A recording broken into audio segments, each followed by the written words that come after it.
Ladies and gentlemen, we are extremely privileged to have with us the Honorable Vice President of India, Shri Jagdeep Dhankar ji, who is accompanied by our Managing Editor, Sanjay Pugalia. स्वागत करेंगे हमारे देश के उपराष्ट्रपति श्री जगदीप धनखड़ जी का. Deeply honored to have our Vice President with us to grace this occasion, Indian of the Year 2023-2024.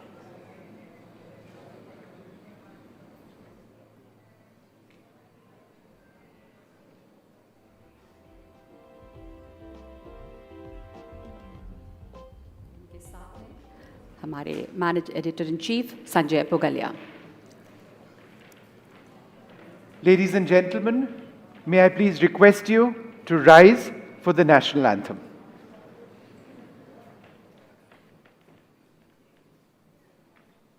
Jana Gana मन अधिनायक जय हे भारत भाग्य विधाता.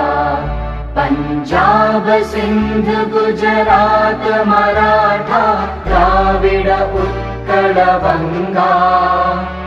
विंध्य हिमाचल यमुना गंगा उच्चल जलधि तरंगा. तव शुभ नामे जागे तव शुभ आशीष मांगे. गाहे तव जय गाथा जन गण मंगलदायक जय हे भारत भाग्य विधाता. जय हे जय हे जय हे जय जय जय जय हे.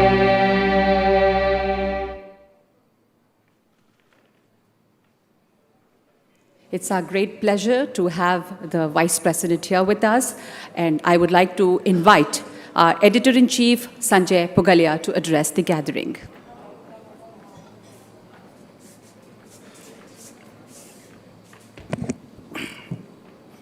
Thank you.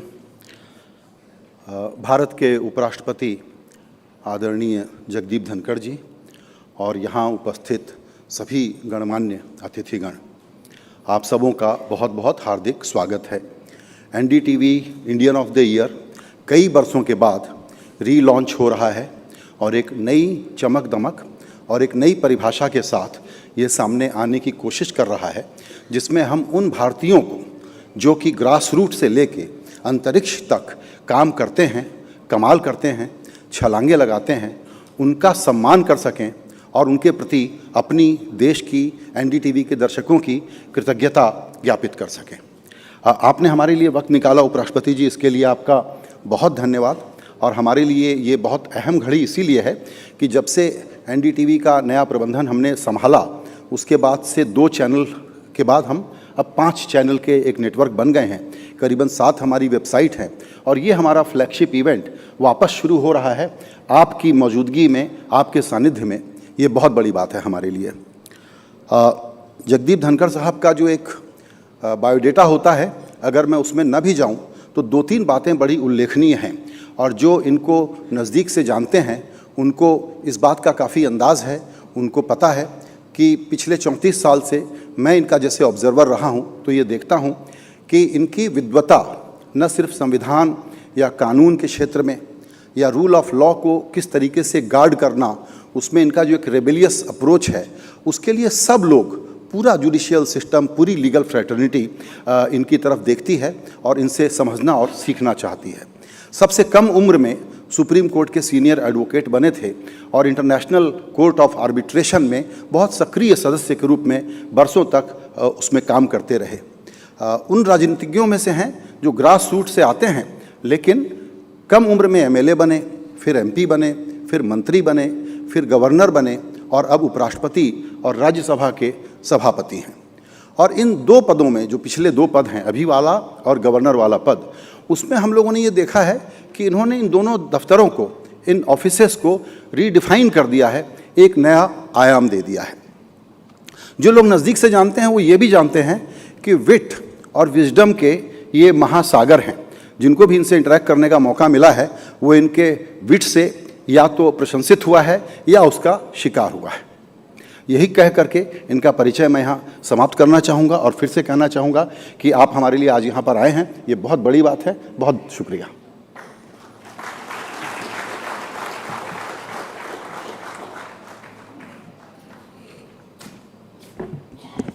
Thank you so much, Sanjay. Thank you for that introduction. Vishnu. Well, it is, as I mentioned, a big day for NDTV. It's the NDTV Indian of the Year event. It's back since 2005 was when we actually launched it, but it's back this year. 2005 was the first ever NDTV of Indian of the Year event. The event has become synonymous with recognizing those Indians, individuals, organizations and institutions who've contributed to the idea and identity of India in one way or the other, whose contributions to the country have strengthened the foundation of our society. The awards have recognized the unsung hero in the same breath as the most celebrated people. Our focus has always been on exceptional work. NDTV has truly been the grandest stage to honor extraordinary Indians since 2005, and it is to honor extraordinary work that we gather once again to celebrate the Indian of the Year. The Indian of the Year में एक बार फिर इकट्ठा होकर हम सबको बहुत गर्व है, बहुत खुशी है। इस अवार्ड ने न सिर्फ उन्हें सम्मानित किया है जो जाने माने हैं, जिनको हम सब जानते हैं, जिन्हें दुनिया पहचानती है, बल्कि उनको भी पुरस्कृत किया जो कहीं गुमनाम रहते हुए बेहतरीन काम करते रहे पर्दे के पीछे, जिनके काम को सामने लाना हमारी जिम्मेदारी थी। आर अनसंग हीरोज़, हमारा मकसद रहता है बेहतरीन काम को पहचान देना। 2005 से NDTV वो सबसे बड़ा मंच बना जहां हम इन भारतीयों को सम्मानित करते रहे हैं, और ये हमारे लिए आज बहुत गर्व का पल है कि हम एक बार फिर इकट्ठा हुए हैं इंडियन ऑफ द ईयर का उत्सव मनाने। We are delighted to be partnering with Poonawalla FinCorp, co-powered by Ambuja Cement and ACC, our associate sponsors, Darwin Platform Group of companies and Games 24/7, and our special partner Motorola. We thank them very much for being a part of this wonderful occasion. You are aware that the NDTV has chosen me for this very special award. Thank you so very much for giving this award to me. Feels great. I am honored to receive this prestigious award. This is a rare privilege. Really blessed to get this, and I'm really happy. This is one of the few moments I'm going to be humble, so please record this properly, guys. I'm grateful to the people and to your channel. The award for NDTV Indian of the Year goes to... तो ये थी एक झलक Indian of the year की अब तक, और हम शुरुआत करते हैं आज के इस कार्यक्रम का। हमारी पहली कैटेगरी है अवार्ड्स की जो बेहद ख़ास है, India first award. India first award वो पुरस्कार है जो उन्हें दिया जाता है जिन्होंने देश को आगे रखा, देश के हित को सबसे आगे रखा और विश्व पटल पर दुनिया के सामने देश का नाम रोशन किया। 2023 has been an incredible year for India and Indian foreign policy, a policy which merges India's economic and social agenda with an international vision which reinforces our standing as a trusted and committed partner of nations around the world. India's focus is clearly India first, which means independence in our thinking and a quiet determination not to be drawn to any blocks or power centers. I'd like to call upon Sanjay ji to actually open the envelope and start the proceedings in naming our first award of the evening.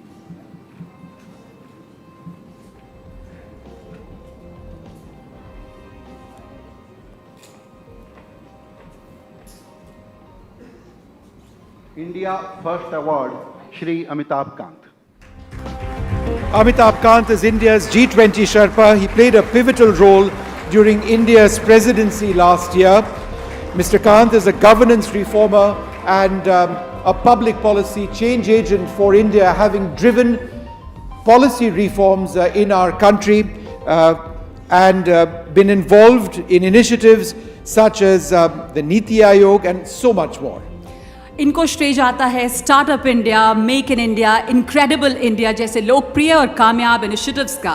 इन्हें कामयाबी दिलाने के पीछे हैं Shri Amitabh Kant. Kerala God's own country और aspirational district programme को साकार करने में भी ड्राइविंग सीट में रहे श्री अमिताभ कांत।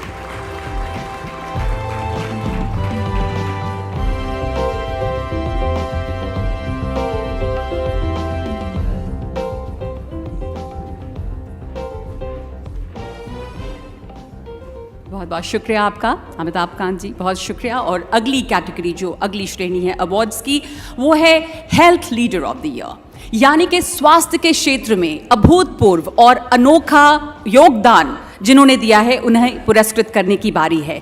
इंसानियत की निस्वार्थ सेवा के साथ इस क्षेत्र में लीडरशिप देने वाले को सम्मानित करने की बारी है। Nagma, in this category, we honor those who've made groundbreaking contributions to protecting and promoting health. We acknowledge the lifelong dedication and selfless service of humanity that such leadership clearly demands. May I request Sanjay to announce the name of the winner.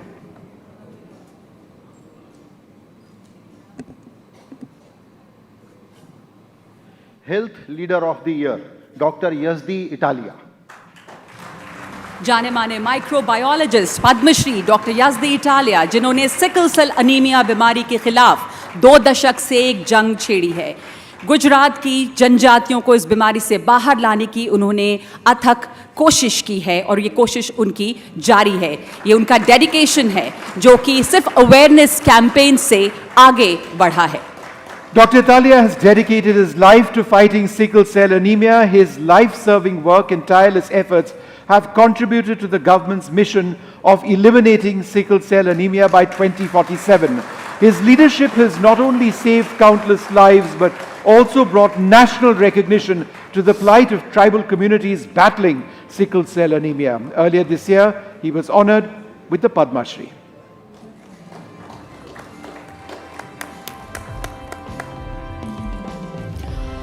बहुत बहुत धन्यवाद। और अगली category life in India award, यानी पर्यावरण के अनुकूल जीवन शैली यानी लाइफ। प्रधानमंत्री ने COP26 में इस विचार को सामने रखा और जिससे हर व्यक्ति को प्रो प्लैनेट यानी प्लैनेट के भले के लिए कुछ करने को प्रोत्साहित किया जाता है। Life or lifestyle for environment, that's what it stands for.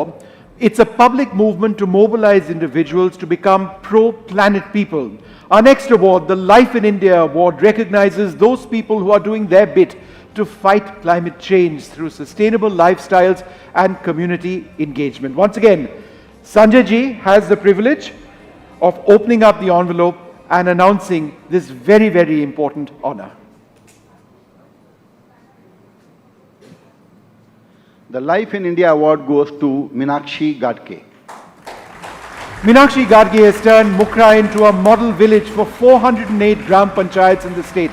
The vermicomposting of their waste earns them revenues through the sale of fertilizer to other villages. The profits have been used to install 2 rooftop solar grids that are enough to make the village energy self-sufficient. मुखरा गांव जो है विष्णु, उसमें waste segregation से गांव ने 7 लाख रुपए कमाए और इन्होंने चीफ मिनिस्टर रिलीफ फंड में 1 लाख डोनेट किया। मीनाक्षी जी also has roped in the community to plant 1 lakh fruit-bearing trees on the roadside and promoted the use of eco-friendly cutlery in weddings amongst her other initiatives.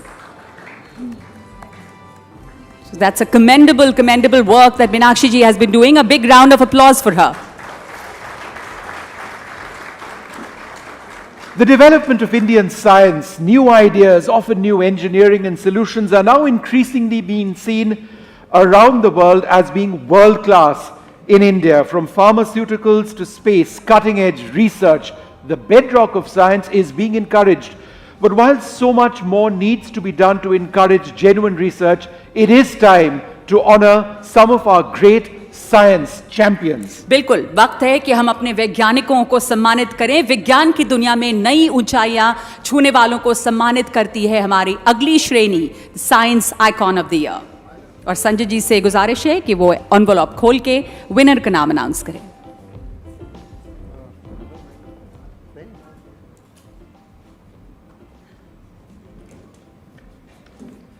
Science Icons of the Year, M. Shrikant, R.P. Veera Muthuvel, K. Kalpana, Nigar Shaji.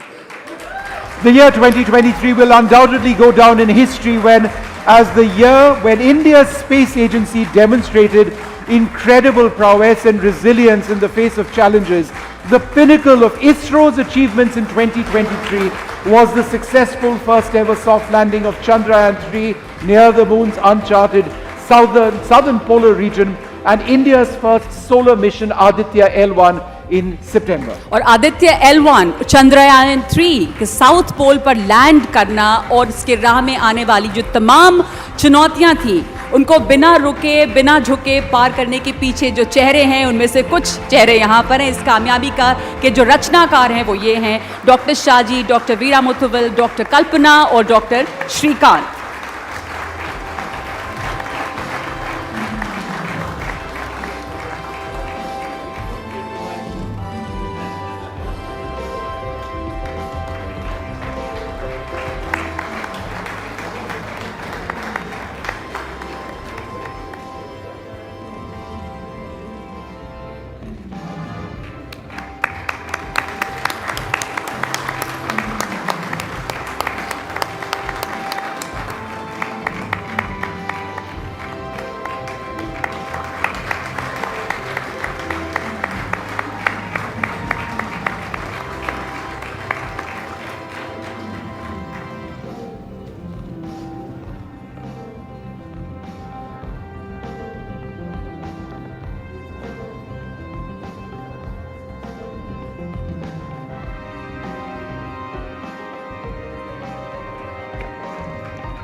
बहुत बहुत धन्यवाद आप सबका.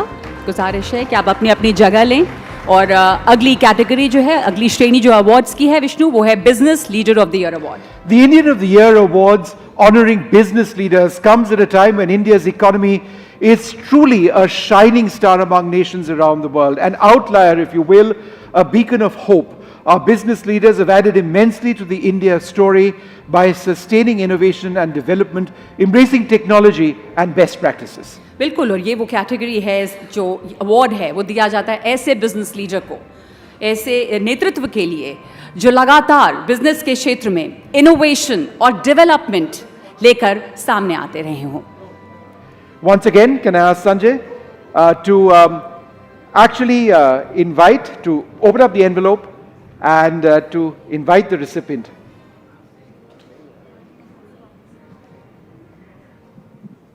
Business Leader of the Year award goes to N. Chandrasekharan. And to receive the award on behalf of Mr. N. Chandrasekharan, the chairperson of Tata Sons, we have a wonderful guest we'd like to invite on stage, K. Kritivasan, MD and CEO of TCS. Tata Sons chairperson N. Chandrasekharan is one of India's business icons. Under his leadership, 2023 has been a transformative year for the Tata Group. Absolutely. The group's footprint in the consumer business has grown exponentially and the combined market capitalization of the Tata Group companies increased nearly double the rate of the Sensex. Mr. Chandrasekharan has sent us this very special message. I'm deeply humbled for this award and would like to thank NDTV for selecting me for this honor. The Tata Group has been going through a significant transformation over the last few years.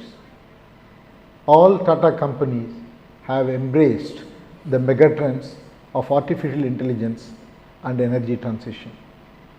We also fully recognize the need for a global, resilient supply chain and India's role in creating that resilient supply chain. The Tata Group is spearheading this movement and has committed itself by making significant investments and foray into such sectors. Apart from our traditional sectors and the companies that we have been running for several years, recently we have pivoted towards electric vehicle mobility, new energy in wind and solar, and we announced our first semiconductor fab, India's first, in Dholera recently. We are also creating the first indigenous assembly unit for semiconductors in Assam. The group has also forayed into batteries, and we are building a lithium-ion battery facility for 20 gigawatts in Sonat. The group also is producing the technology for 5G and beyond. All of this is possible because of the 1 million employees today we have. It is their ambition, hard work, and energy that is making it possible. So this award belongs to all of them. I also want to take this opportunity to thank the Government of India under the leadership of Prime Minister Narendra Modi, who has made development as a key focus and thereby driving economic growth and improve the quality of life for all citizens. The group is seized of this opportunity and has pivoted very decisively in India. Once again, I want to thank NDTV and wish NDTV all the very best for this year and for the years to come. ये थे N Chandrasekaran और बहुत बहुत बधाई इनको इस सम्मान के लिए। अब मैं आग्रह करूंगी माननीय उपराष्ट्रपति से कि वो आप सबको संबोधित करें। आग्रह करूंगी कि वो आपके अपने संबोधन के लिए आएं।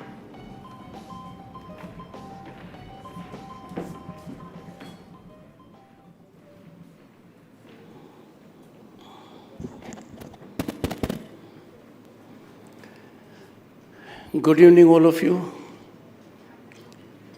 I'll start with a disclaimer.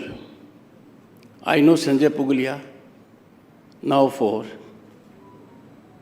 40 years. I have seen his transition from Hindi print media to English print media. I have seen his transition from print media to television. I know the entire family too well. So please, the sentiments he expressed should be taken with a pinch of salt.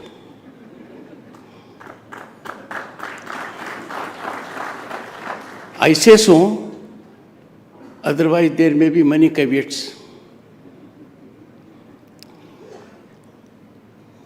We have in the audience, apart from the awardees, very distinguished people. I need to make reference to them. Former Chairman SEBI, UK Sinha ji, a remarkable human being, brought expertise to his job. Sri Gopal Jain, a distinguished senior advocate, well educated, and doing a good job. I know Sushil Rungta, former Chairman SAIL, for 58 years. His presence compromises my ability to address you, but I'll pick up some courage. Then coming to Padma Vibhushan, the one and the only one, Amjad Ali Khan ji. Sir, you are a source of inspiration, source of motivation, and the handicaps I suffer because of presence of others are more than neutralized by you.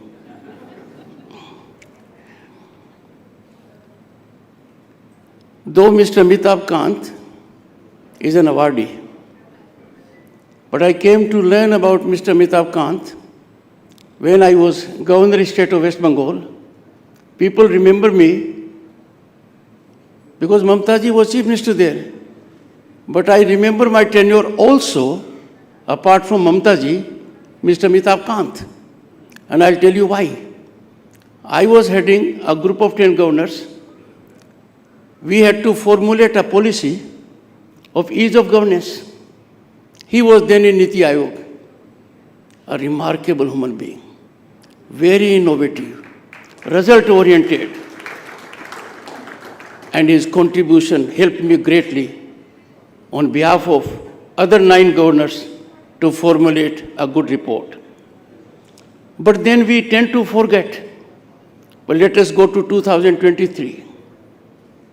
He was involved with an assignment that had potential fault lines that could have compromised his career.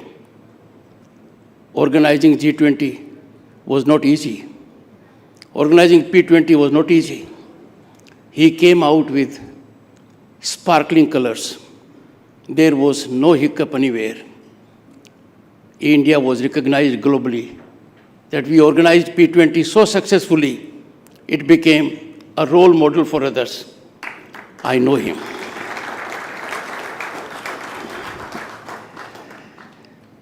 Well, this is an age where you must not ignore the younger generation. Doesn't matter if he happens to be son of your friend, Mr. Vipul Rungta. He has made his mark in his own right. I know him since birth. I look up to him on issues that matter greatly. And last, not least, I was elected to Parliament in 1989. Mr. K.C. Tyagi, I came to know him, and ever since then, we have been in touch. K.C. Tyagi brings in politics a fresh air. He is antidote to adversarial behavior. He has no enemies in politics. I have admired him on numerous occasions. We were in the same political party. When I had the good fortune to be a minister, the first thing I told him, you deserved it. I got it by accident.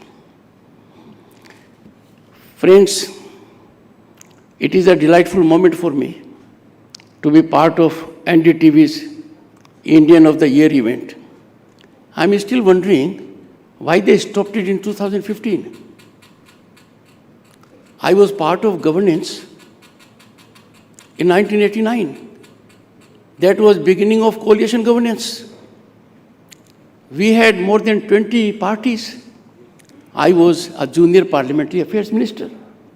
In 2014, after 3 decades, the country came to have single party majority.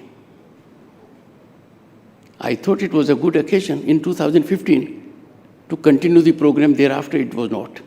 But I am happy and delighted. It is back on the rails.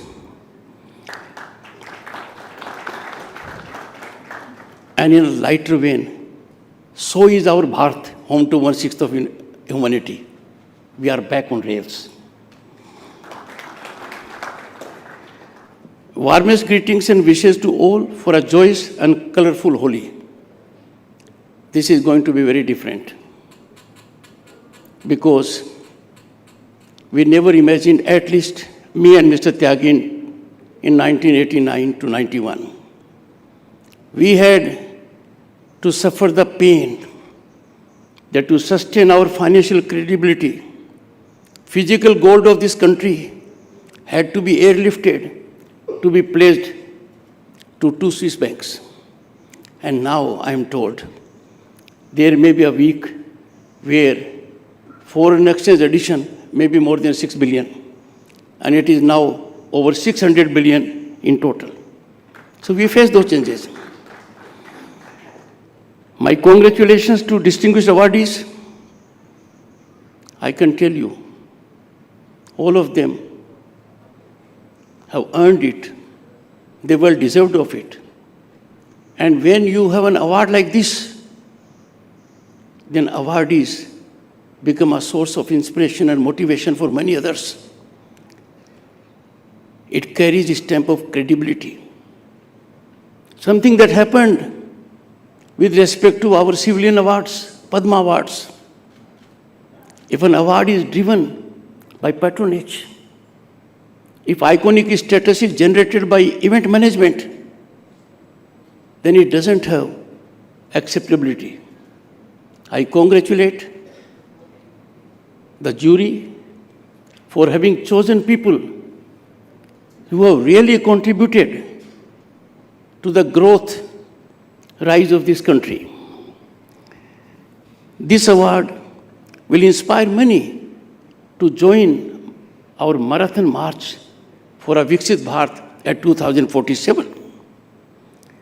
Friends, the reverberation of Viksit Bharat is palpable in every corner of our great nation today. It is more than just a call to leapfrog into the future.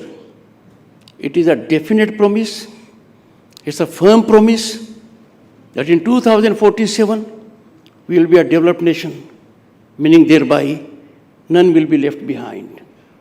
The development in this country in last decade has been plateau, not pyramidical.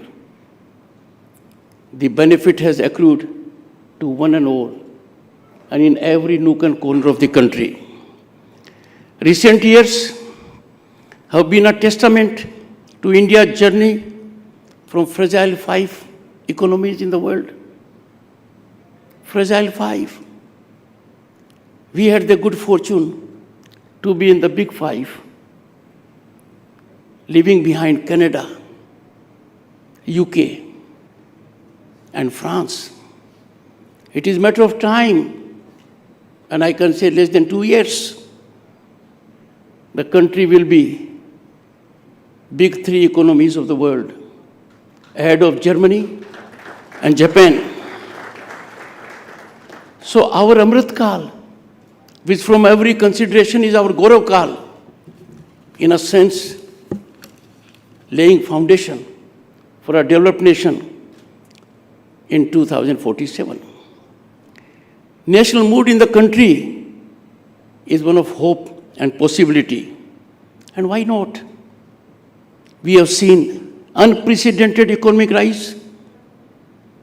Those who claim to know economy, who were part of dispensation, and who thought and put it in public domain that rise will not be more than 5.5%, did not respond when the rise was over 7.5%. Then we have exponential infrastructural growth that is envied by the world.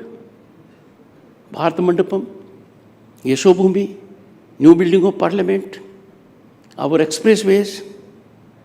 Just imagine where we are. Even from a global benchmark, we are in big league. Then, well spread out digital penetration.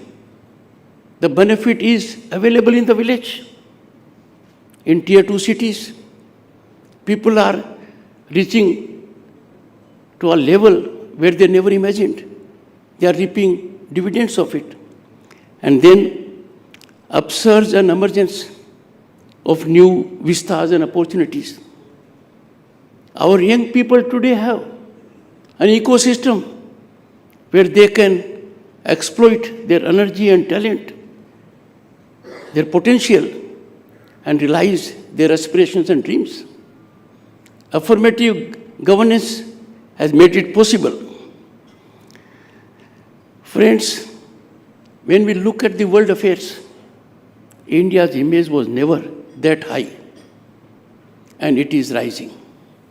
G20 will be remembered for epochal accomplishments. African Union became a member of G20. India became voice of Global South. I can keep on going. Many achievements were there. The entire world witnessed 5,000-old civilizational culture of this country. This is where we are. India in the world is the only constitutionally structured democracy that is at all levels. At the village level, at the municipal level, at the state level, at the central level. We have robust judicial system. In such a situation, we are obvious, I emphasize, India is obvious pacemaker for global peace and harmony. Friends and Mr. Sanjay Pugalia, in such a scenario, media is eminently suited to be an agent, to convey right perspectives, to understand India, rather than be prey to orchestrated narratives seeking to taint, tarnish, and demean our image and institutions. It is something which media needs to reflect and take proactive steps. Democratic values optimally blossom and flourish when there is equality before law, when there is accountable and transparent governance, where patronage, nepotism, and favoritism have no space. There was a time when these three pernicious tendencies dominated our working. But that, soothingly, is a matter of the past. Privileged pedigree has disappeared. Equality before law is writing on the wall. Those who thought they are immune to law, they are above law, they are different than others, have realized it to their pain.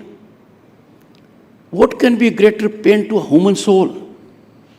Young boy and girl living in the largest democracy, that some people are more equal than others.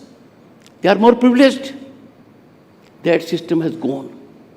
In the process, morale of our youth has gone up. Friends, global institutions earlier used to treat us the way they treat our neighbors and other countries. Get into reformist mode, take care of your economy. You need to understand this kind of working. What a big change. All global institutions without exception are praising India, applauding our growth, recognizing our historic achievements. Take any area, IMF, they say we are a bright star in global economy. We are a favorite destination of investment and opportunity. World Economic Forum has expressed confidence that India will be a developed nation in 2047. India is at the cusp of immense possibilities. It is no longer a nation with a potential or a sleeping giant. It is on the rise. The rise is unstoppable. The rise is incremental.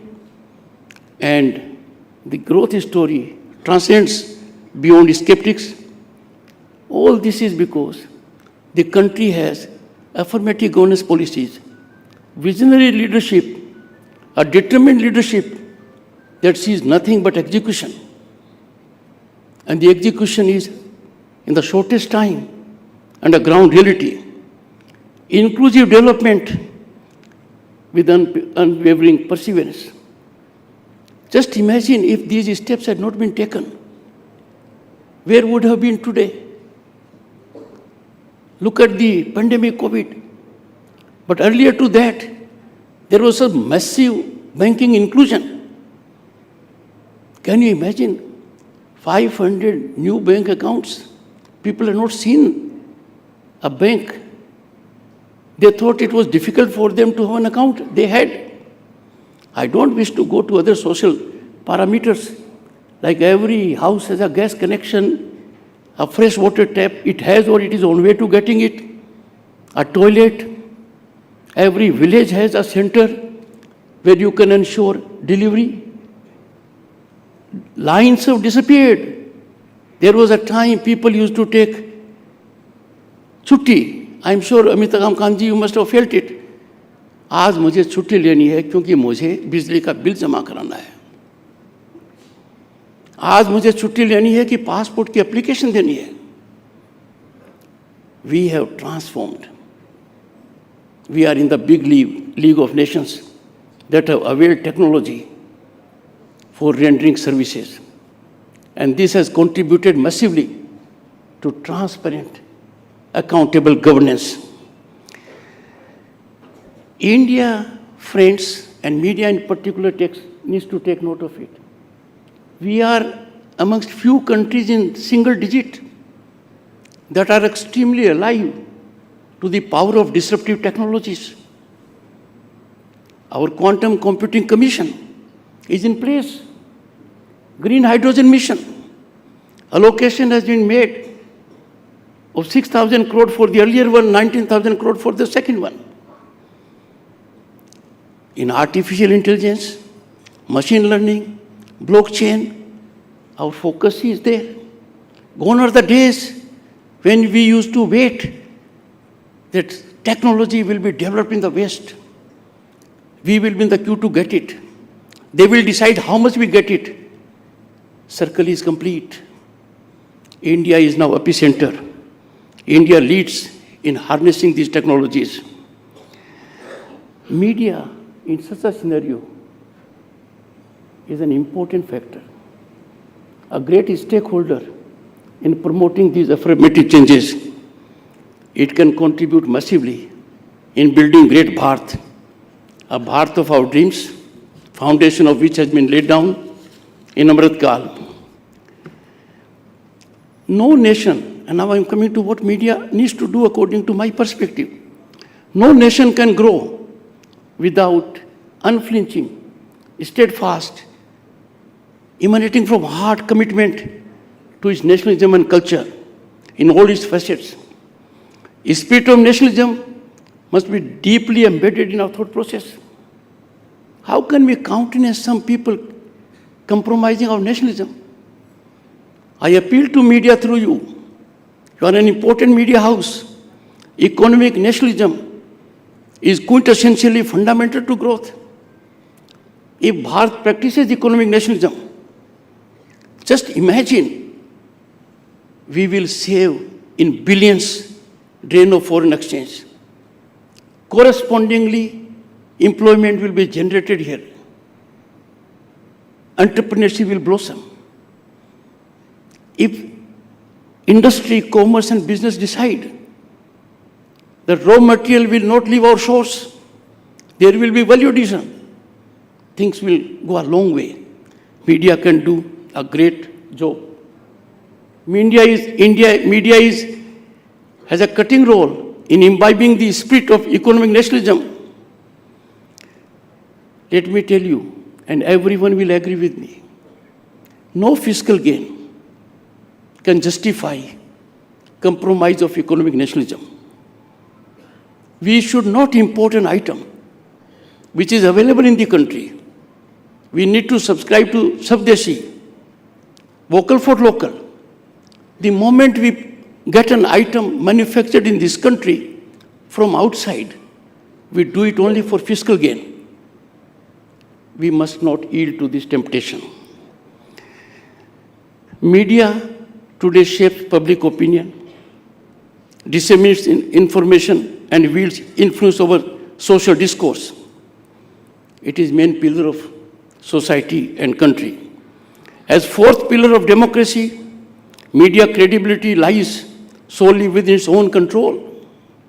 It should be effective, and there ought to be no hindrance in its way while upholding high standards.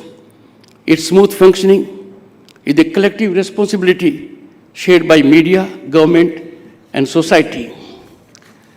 Friends, media serves its cause best by being objective and not getting involved in politics. We know the ground reality. I will not reflect more on it. It should take all care and precaution so as not to become a battleground for partisan politics. Media cannot be platform for free fall of untenable information. It damages our democratic fabric. It shatters individual reputations. It destroys institutions. If you start floating information without due diligence, it can wreck our economy, social fabric. How can we have in vibrant, robust democracy like ours that media will give wings to any kind of misinformation? It has to be neutralized And that I'm sure media should be doing. We are living in times where public is extremely aware. Informed public is the spinal strength of democracy. Misinformation can be ruinous. Media is a natural watchdog to contain and curb such free fall of misinformation and falsehood. If media does not do it, then who will do it? There is urgent need for media and media houses to reflect and have a mechanism in this direction. Fearless, informed, independent media is the safest assurance to nurturing democracy. Let me tell you, I'll make one reference only. Citizen Amendment Act. Debate is taking place. It is in high decibel. It is orchestrated. And situation is crystal clear. Citizen Amendment Act does not deprive any Indian citizen of his or her citizenship. Citizen Amendment Act does not entitle any man or a woman presently living outside the country to get its benefit. Citizen Amendment Act is a reprieve to those persecuted who are in this country for more than a decade, and there are several decades also for some. Now, if you go by ethos, India has been a sanctuary, a place for those who have been persecuted over centuries. And an impression is generated differently. Media in such a situation has to play its role. Why role is not being played in proper perspective? Because partisan alignments. It is good to speak from a platform that media's ethics is this, but people practice it. I'll be quoting more trouble if I get into more details. And a smile by Mr. Amitabh Kant says that it is good to be discreet on occasions. Media cannot be a registered, recognized, or unrecognized political party. Media has to do its job. We saw a decade ago some people in the media leveraged decision-making of a high caliber. It went to the extent of positioning in the cabinet, in the government. Media should not be a power broker. Media has only to do its job. Fourth pillar of democracy is also accountable. I appeal to everyone in the media. We are having a Bharat today, home to 1/6 of humanity. The world is looking at us. The world is looking at us with hope, optimism, and confidence that Bharat is a stabilizing force. We have a visionary Prime Minister who has been invited by both the parties to a conflagration. We are vindicating our age-old ethos of peace and harmony. I am sure media will engage into self-regulation. I will appeal to media in particular. Our young journalists in the villages, in tier 2 towns, in states are doing a great job. They are excellent. They are human resource of unrivaled nature. India has a large category of veteran journalists. This group constitutes a global think tank. By and large, our journalists are ethically oriented. They are passionate about their work. When everything is right, how can pudding be spoiled by some? And that media should come forward by your self-regulation. Friends, tonight we came together to recognize the Indian of the Year. And I can tell you each one of them merits it. Let us not only applaud their achievements, but also recommit ourselves to the values they represent: integrity, resilience, and relentless pursuit of excellence. Let me tell you, it is not easy to be Indian of the Year. If you are doing outstandingly well, your peers are not kind to you. They will be epicenter to handicap your working through several ways. You can be collaterally damaged. If in such a scenario and challenge, if people have performed, it is our national duty to applaud them, praise them. Thank you, Sanjay. Thank you, NDTV, for providing a platform to shine a spotlight on these remarkable individuals and organizations. Together, let us continue to build a stronger, more prosperous, and more inclusive India. And I can tell you, in conclusion, we are proud of our institutions.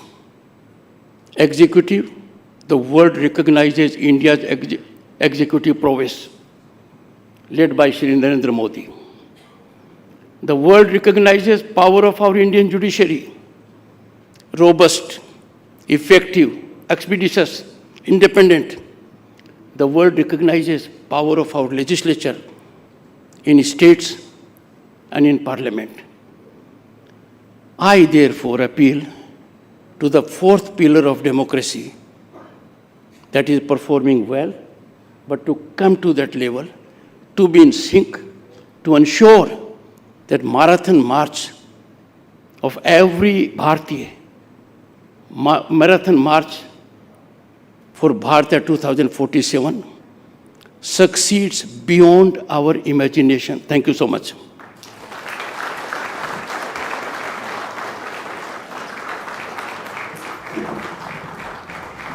बहुत बहुत धन्यवाद आपका sir. और मैं एक बार आग्रह करना चाहूँगी हमारे तमाम अवार्ड विनर्स, तमाम उन लोगों से जिनको पुरस्कृत किया गया है कि आप मंच पर आएं एक तस्वीर के लिए।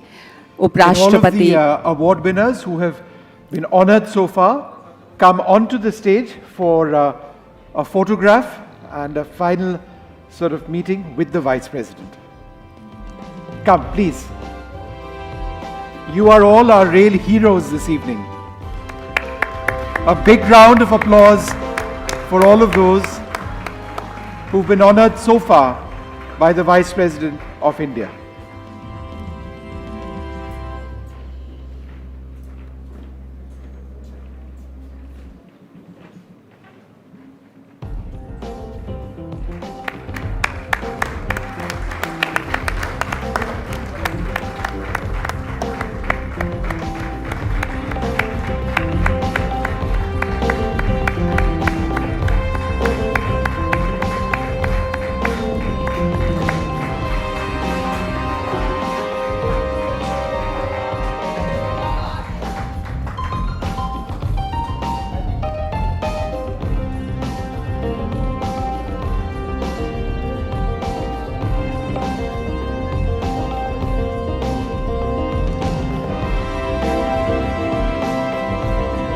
Thank you. Thank you so much and congratulations once again. Very big congratulations. Once again. Ladies and gentlemen, may I take this occasion to request you to once again please rise for the national anthem of India.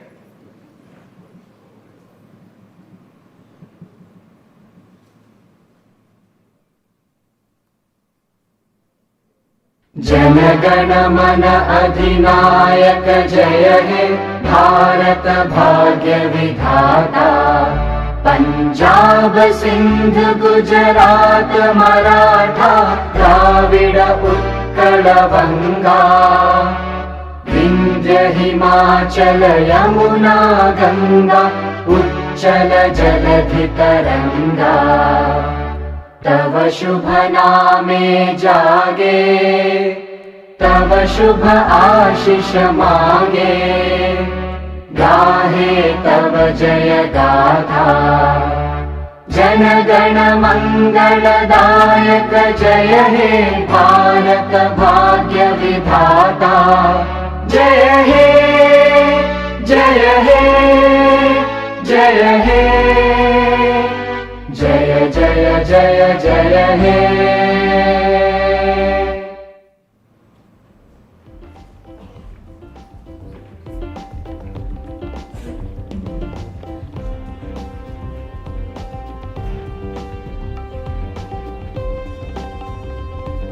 Ladies and gentlemen, we request you to keep remaining seated as Sanjay ji escorts the Vice President of India out of this hall. There's a lot more on Indian of the Year coming up, more awards for some of India's finest. So do stay seated as we carry on with this ceremony. Wonderful conversations.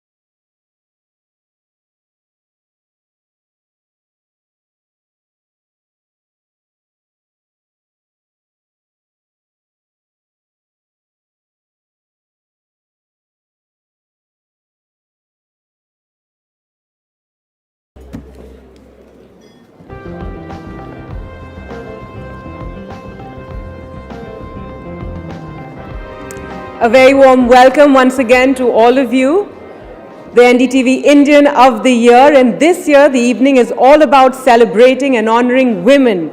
Everyday women, working women, women in leadership roles, women who run homes and care for their families, women breaking gender stereotypes. What these women do every single day gives a big push for women to be granted equal and a full voice, participation and leadership everywhere and in every aspect. And that is what we celebrate tonight. In 2023, the women of India excelled in every field, from boardrooms to playgrounds, from villages to space centers as well, and from health centers to the parliament. And we are very lucky to have many of these remarkable women with us here today. We will be introducing them through the evening. And we start with the trailblazing banker who shattered glass ceilings, one of India's most renowned women leaders, Naina Lal Kidwai.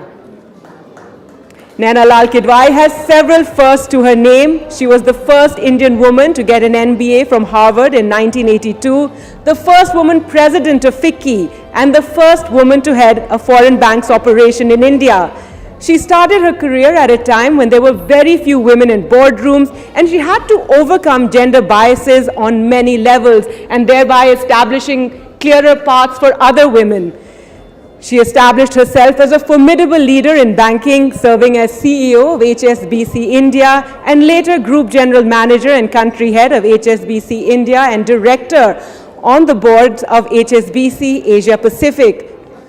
She works for several causes that are very close to her heart: environment, sanitation, access to water, women's empowerment, to name just a few. Put your hands together, ladies and gentlemen, for Naina Lal Kidwai.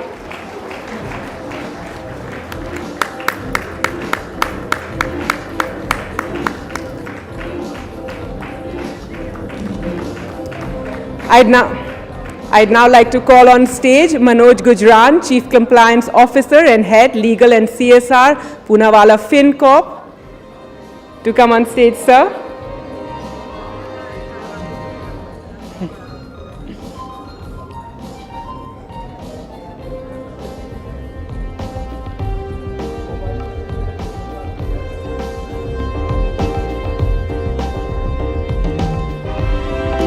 All right, we'll just wait a few moments for Mr. Gujran. He might have just stepped out for a moment.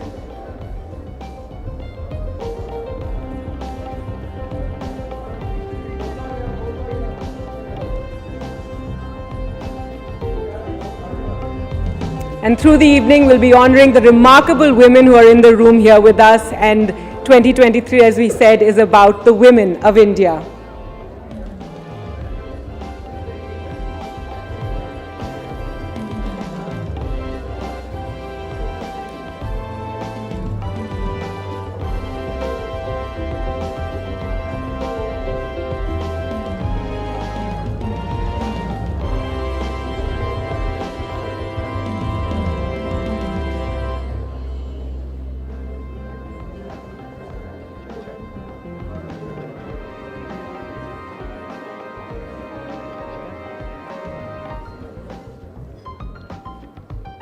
To bear with us in just a moment, Mr. Manoj Gujran will be coming here to give the welcome address. Gargi, if you allow, can I take over? Sure, Arun.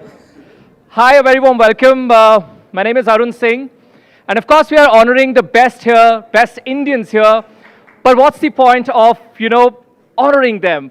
Why are they working? Why have they been putting their best to get that joy, to get happiness, right?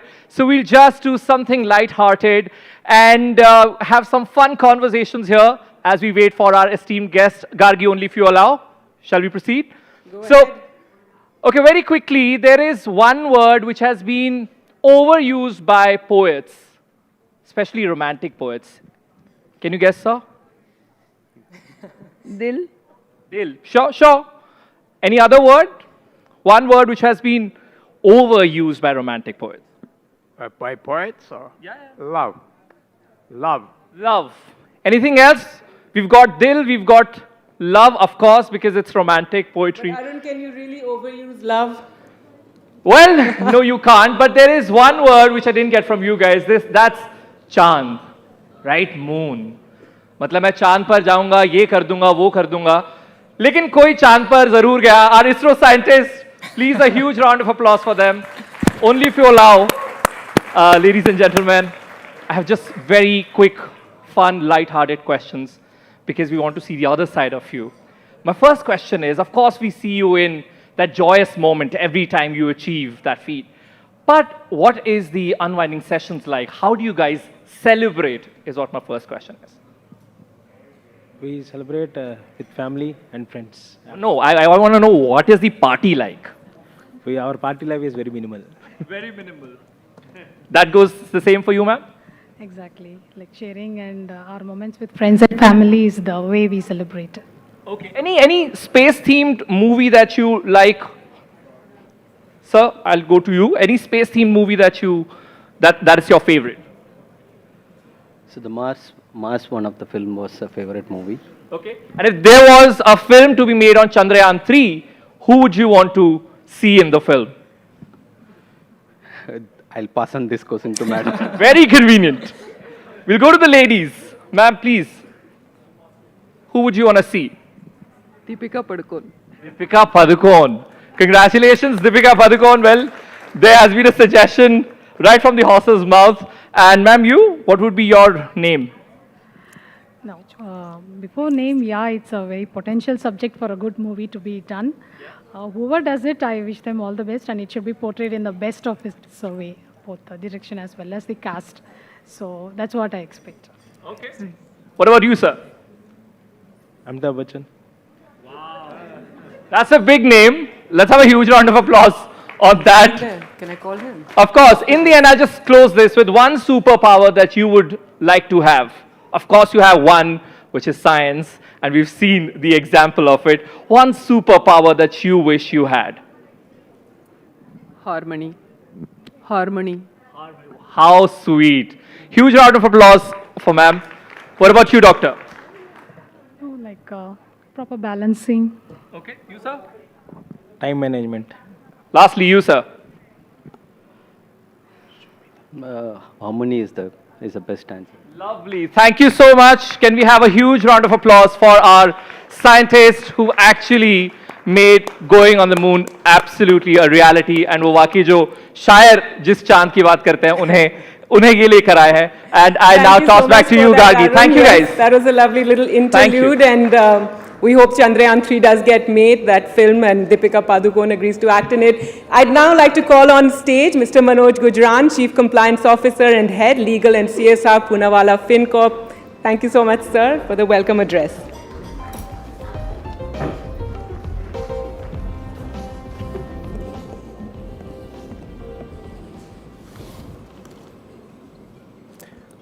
Thank you, Gagi. Good evening, everyone. It is a great pleasure to be here today at the NDTV Indian of the Year Awards. First of all, I would like to express my gratitude to the Honorable Vice President of India, Shri Dhankar ji, for gracing the occasion. I would also like to express my sincere gratitude to the Honorable Minister for Railways, Communications, Electronics and Information Technology, Shri Ashwini Vaishnav ji, for gracing the occasion with his esteemed presence despite the busy schedule. I would also like to thank all the esteemed dignitaries, honorable union ministers and chief ministers of various states for attending this event. I also express my gratitude to Shri Sanjay Pugalia ji, Shri Senthil ji and the entire team of NDTV for organizing this event. This is a great initiative by NDTV which honors extraordinary Indians from various fields who have truly made a remarkable contribution and have had a profound impact on the nation. They have not only strengthened the foundation of our society, but also helped build brand Bharat. I congratulate all of them who will be awarded this evening. Since this event is all about celebrating the great achievements of people who have made India proud, I would like to take a moment and thank our Honorable Prime Minister, Shri Narendra Modi ji, for transforming Bharat. Under his visionary leadership, we have come a long way on the global economic platform and are at the cusp of becoming the third largest economy. Digital India, Atmanirbhar Bharat, Make in India, Startup India, and the Atal Innovation Mission are some of the great initiatives of our government, which are fueling inclusive growth and promoting the culture of innovation and entrepreneurship. Honorable Prime Minister's far-sighted approach has propelled India to be a global hub of manufacturing and technology, harnessing the power of digital solutions. I would like to laud the work of Shri Ashwini Vaishnav ji. Under his dynamic leadership, we are seeing the transformation of Indian railways like never before, and the way he is guiding the nation and working tirelessly towards making Bharat a design and manufacturing hub of semiconductors, which is a true testament to Atmanirbhar Bharat. I am confident that Bharat will be a global chip powerhouse soon and is heading towards the right direction in achieving the Honorable Prime Minister's vision of Viksit Bharat by 2047.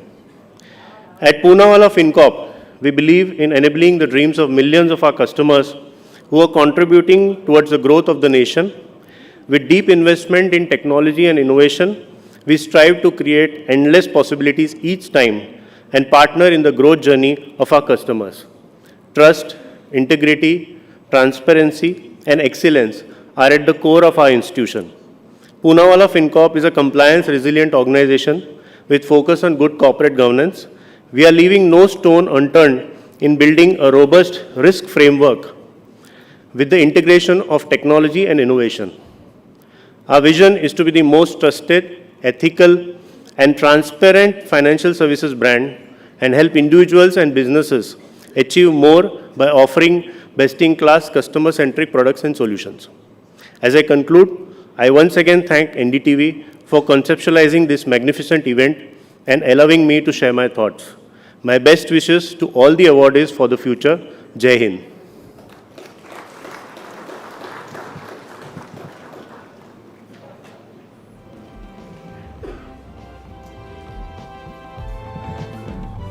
Thank you very much, sir. Thank you very much for those words. बहुत बहुत शुक्रिया आपका। और आपने transformative India की बात की, तो आज हम बदलाव की शक्ति के रूप में भारत और भारतीयता का समारोह मना रहे हैं। हर जगह ये बदलाव देखने को मिल रहा है और इस बदलाव की ताकत हम महसूस कर रहे हैं हमारे लोकतंत्र में, जिसमें अलग अलग समुदायों का सशक्तिकरण हुआ है, हमारी तकनीक में, भारत की डिजिटल क्रांति में, खेलों में और विचारों की दुनिया में भी। और सबसे ज़्यादा बदलाव ये देखने को मिल रहा है जो शक्ति है महिलाओं की उसमें। Well, tonight we celebrate India as a transformative power, the transformative power of democracy and empowering communities, the transformative power of technology, the transformative power of ideas, and of course India's digital revolution, amongst the biggest transformations, in fact, that the world is seeing. I'm delighted to call on the stage Ashwini Vaishnav, Minister for Railways, Communications, Electronics and Information Technology. Come sir, let's have a quick chat, and thank you so much for being with us. Come. Hi, how are you? Great. Wonderful to have you, Minister, with us today. Same here, man. Why do we in India need to have such a strong base in semiconductors? Okay, good question to start with. Listen, semiconductor basically forms one of the foundational industries. Practically everything that we manufacture today and practically everything that we use today has semiconductors in it. To put it in a very simple way, everything that is switched on and switched off has some chip in it. So if we want to grow our manufacturing base, if we want to be Atmanirbhar in manufacturing, Atmanirbhar in our supply chains, have resilient supply chains, we need to have semiconductor. Now, we have a very strong semiconductor design ecosystem in our country. So it's very natural that the next item in the value chain, which is semiconductor fabrication, and the third one, which is semiconductor ATMP, all the three parts of the value chain must be there in the country. And who else is better positioned than us? We have huge talent. Close to 30% of the global semiconductor talent is in India. Yeah.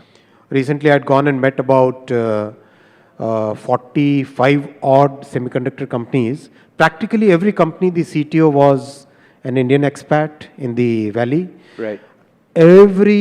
Practically every R&D organization in semiconductor industry is run by Indians.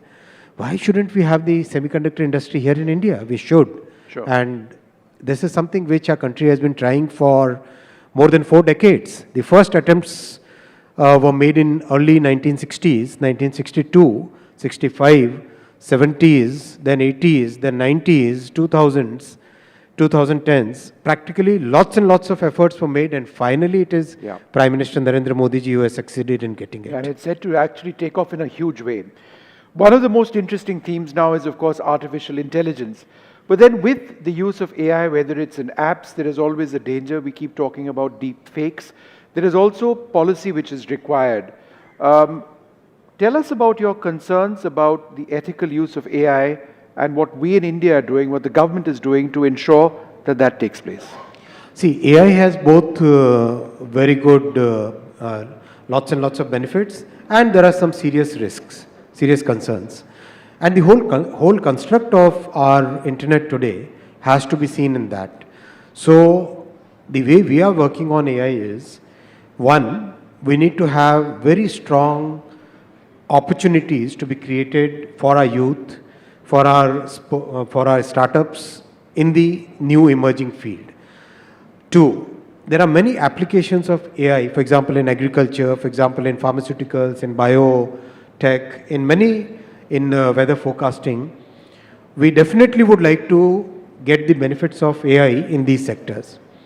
Three, the harms that can be caused to society, especially using deepfakes, misinformation, that must be controlled, and I think we need a new law in this case. We are very widely consulting with the industry and stakeholders, and right now we are in the election process, so I cannot say anything, but immediately after the election process we must work on a new law on this. You spoke about misinformation very briefly. The government has been trying to push fact checkers, government fact checkers, to ensure that what actually exists online is fair, it's correct. But then there is criticism in a sense of that as well, with people saying that should the government necessarily be fact-checking issues which may be debatable and uncomfortable for the government? How would you respond? Absolutely not. See, facts are facts, opinions are opinions. I'll give you one example. Recently, one of the opposition parties' handles, they posted something on Twitter saying that passenger passenger transportation, number of passengers in Indian Railways has reduced by 80%.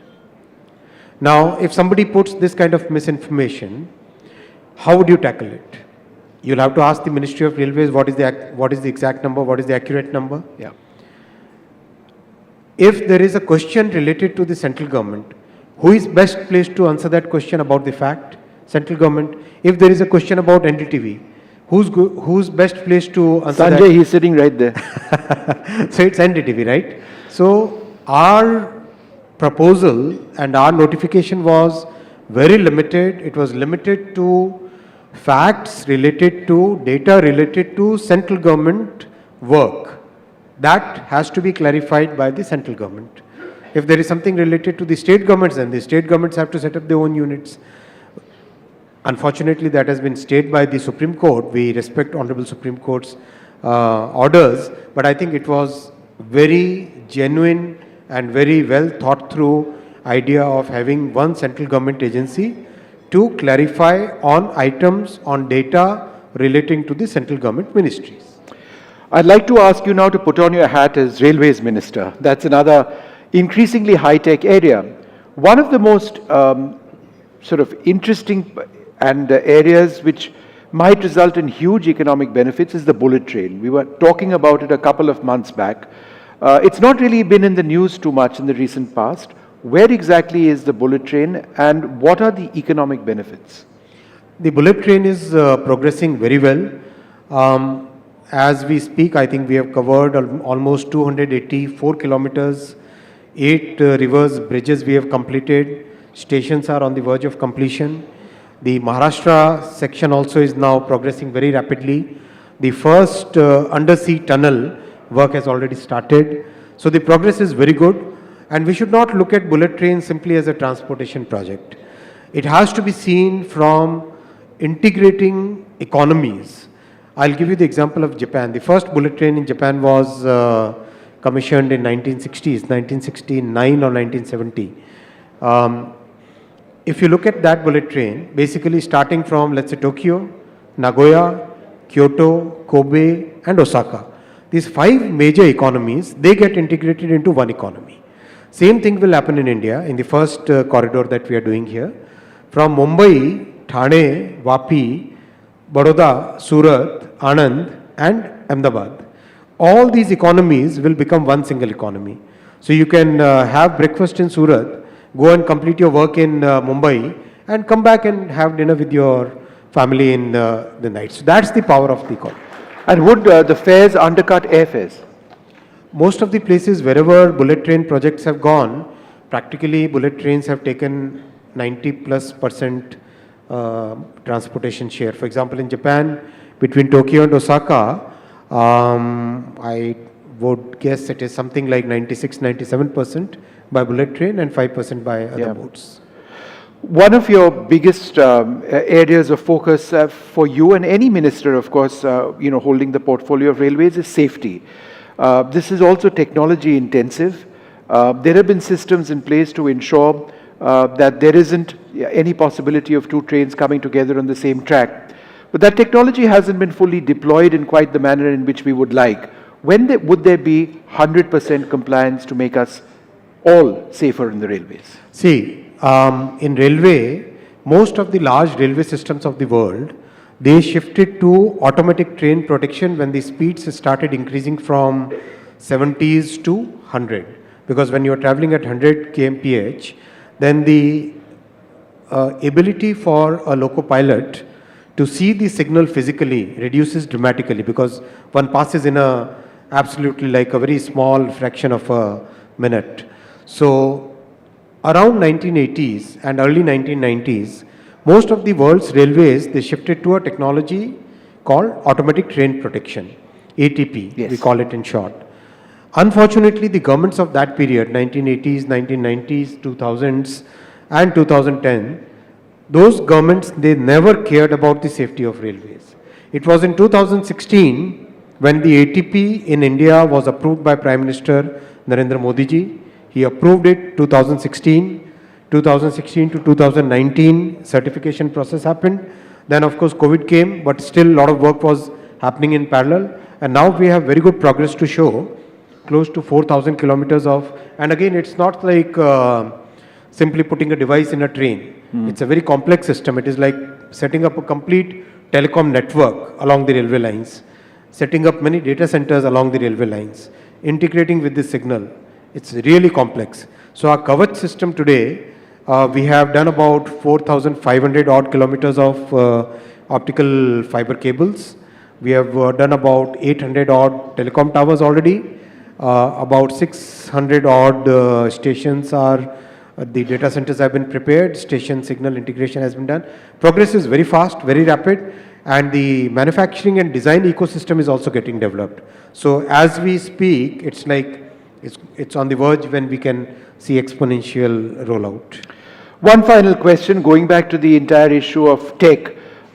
India is seen as a startup phenomena in the world. We've seen a startup Mahakumbh taking place just day before yesterday.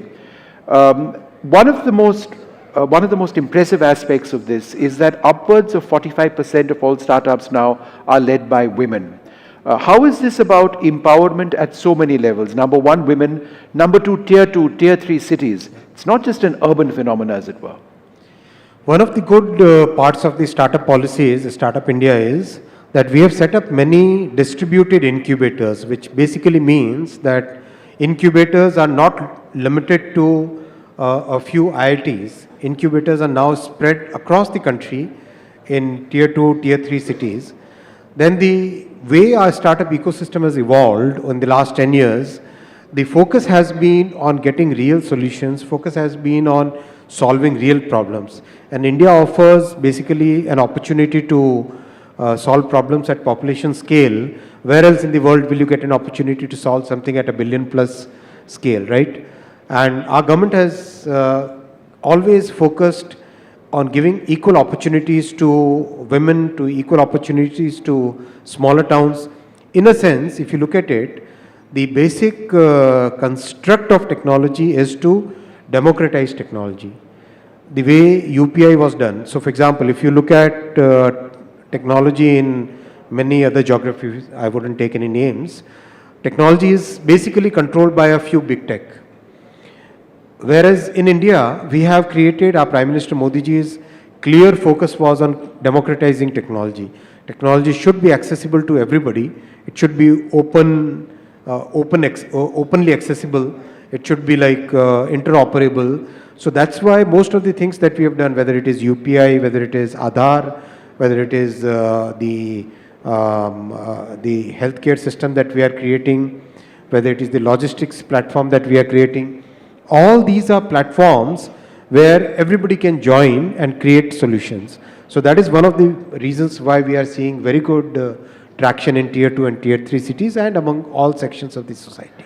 Are some companies potentially getting ahead of themselves? The reason I ask is because we've seen some big startups also failing financially now, cases against them, financially floundering. In as much as we encourage this space and the sector, do we need to be more cautious about what companies can and cannot achieve? Absolutely. For every business, for every enterprise, for every organization, it's very important to be absolutely aware of what the legal constructs are, what the regulatory environment is, how the customers should be treated. All those things are kind of basic, elementary. I think every business, whether it's a startup or whether it's an established business, we should all be concerned and we should all look at all in a sense, our responsibility towards the society. Minister, it's been wonderful speaking to you. Thank you very much, Mr. Vaishnav, for being with us. Thank you very much indeed. Come. Thank you, sir. Thank you. Come.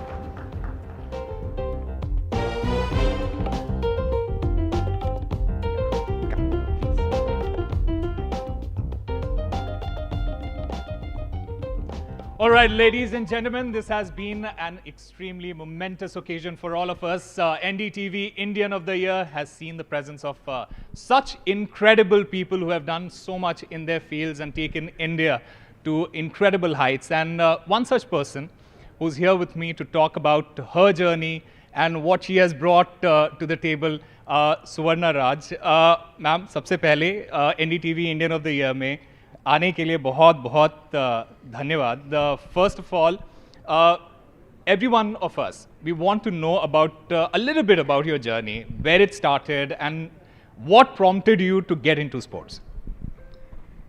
सबसे पहले तो सबको धन्यवाद. And जो मेरी journey है अगर मैं उसकी बात करूं तो जब 2 साल की थी, जब पता भी नहीं था कि मुझे पोलियो हुआ है, तो सडनली एक कहते हैं ना परिवार के लिए एक उस चीज़ को एक्सेप्ट करना बड़ा भारी पड़ गया था. क्योंकि होता है कि आपके अगर 4 बच्चे हैं और 4 में से अगर एक बच्चा सडनली व्हीलचेयर पे आ जाता है तो कहीं ना कहीं वो पूरी फैमिली जो है वो मेंटली डिसेबल्ड हो जाती है. क्योंकि अगर लड़की है तो सबसे पहला ख्याल जो माँ बाप के मन में आता है वो होता है कि शादी कब होगी या शादी कैसे होगी. सेकेंडली अगर लड़का है तो इसका एजुकेशन कैसे होगा या फिर और भी बहुत सारी चीज़ें. तो मेरे साथ तो डबल डिस्क्रिमिनेशन रहा है बचपन से ही. मुझे आज भी याद है. मुझे खुद को प्रूव करने के लिए मुझे मेरी एज के 33 इयर्स लग गए.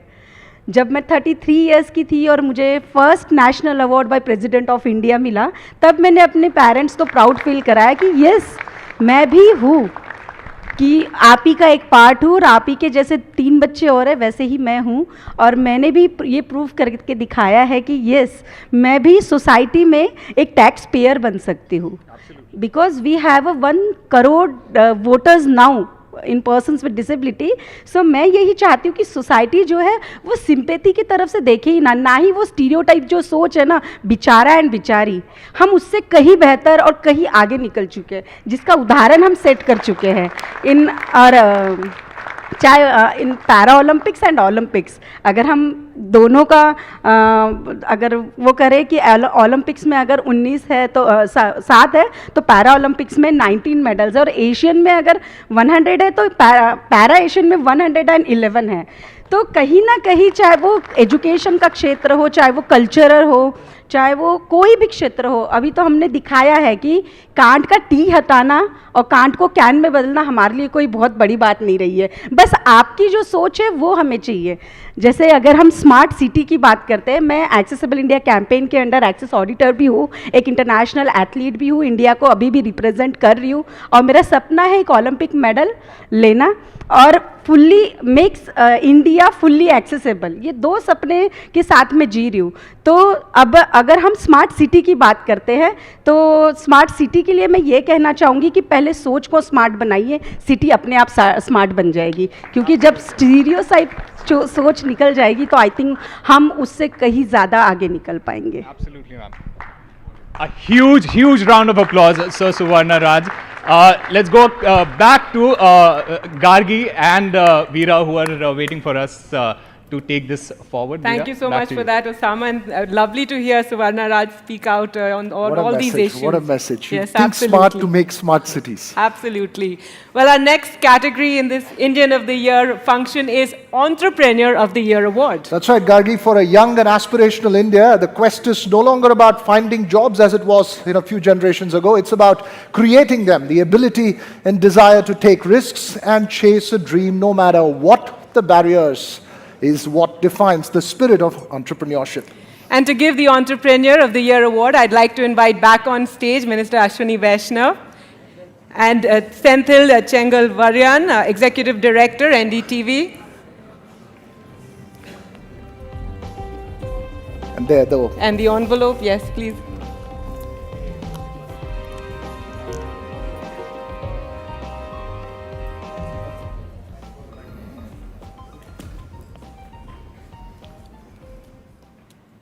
Okay. Entrepreneur of the Year is? Some guesses? Deepinder Goyal. Well, Deepinder Goyal, the man we literally think of when we're all hungry. Yes. An alumnus of IIT Delhi and the CEO of Zomato, one of the world's leading food delivery and restaurant discovery platforms. The man who delivers to a hungry India on time. Absolutely, and it's 15 years old now, this Zomato, and of course we order from it all the time. And Deepinder, we were wondering whether you would wear green or red today when you came for the function. But you've come in white. Very neutral, very safe. But You know, jokes apart, success isn't delivered on Zomato. It's something that India is hungry for. What's your message to a hungry young India which wants success of your kind?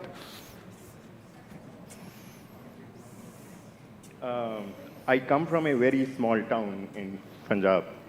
So I think the only message is no matter where you're born, no matter what background you come from, you can actually make it. So, and I think this is just a start.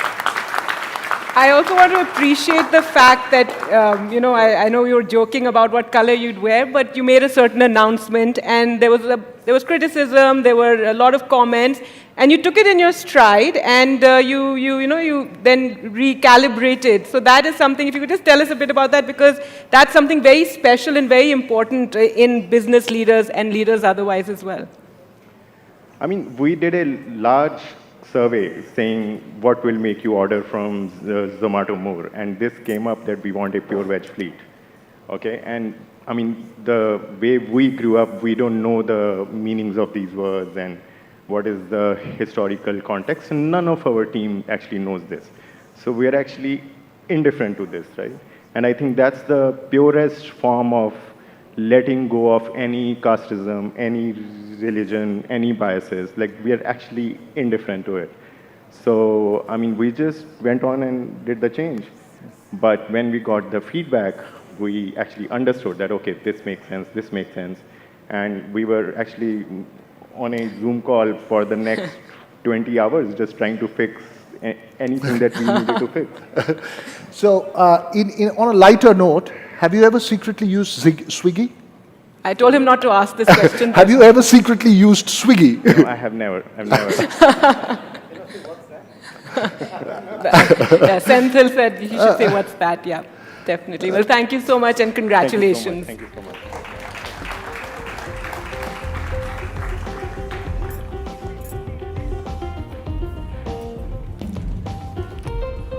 We move on now to our next category, Gargi. That's the Innovator of the Year. Absolutely, and Albert Einstein said the true sign of intelligence is not knowledge, but imagination. And innovation is, after all, imagination, isn't it? That's right. It's the ability to imagine and innovate perhaps what will define us as different from robots and Gen AI in a world marching towards the unknown. And to give away that Innovator of the Year award, we'd like to ask Mr. Manoj Gujaran to join us on stage.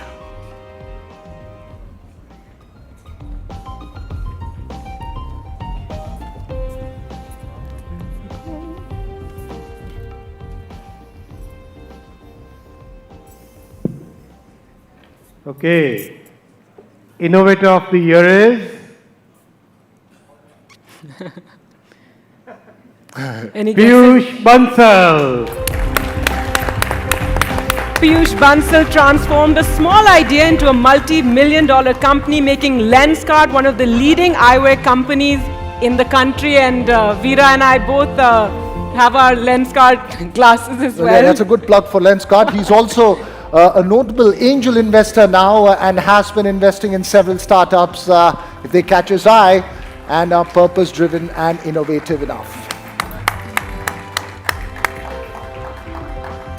Piyush, I don't know if you noticed, but we just pointed out we both have your Lenskart glasses and have them in many colors. But yeah, it's a toss-up between the pink and the grey. But you've got a 10 on 10 in terms of vision and eyesight.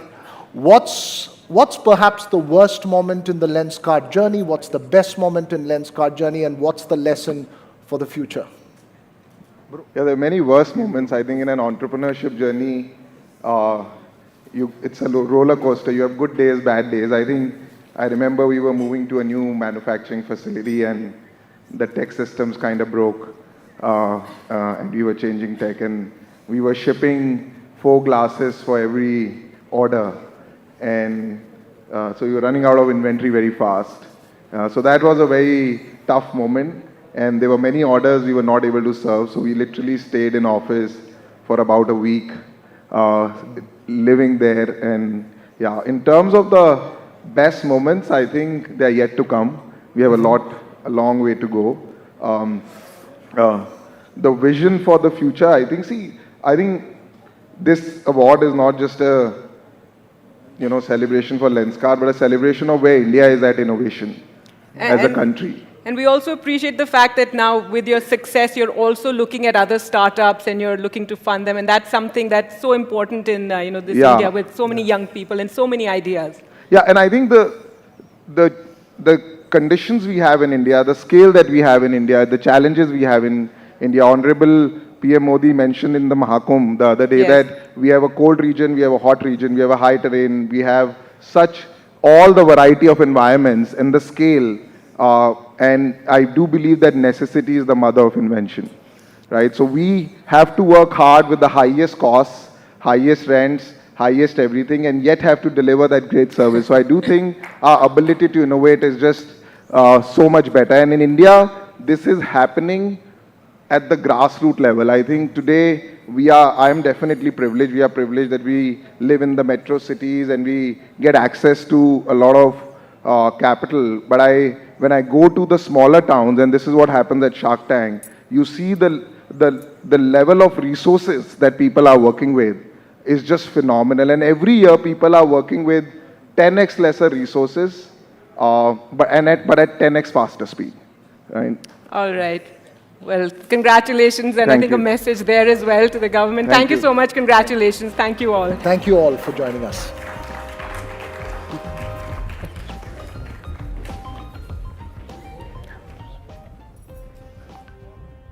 Well, once again, it's time to have those tiny chit-chats here with the members of the audience. My name is Arun Singh. Once again, those who've just joined with us is Meenakshi Gadge ji. बहुत तालियां सबसे पहले इनके लिए बजाइए.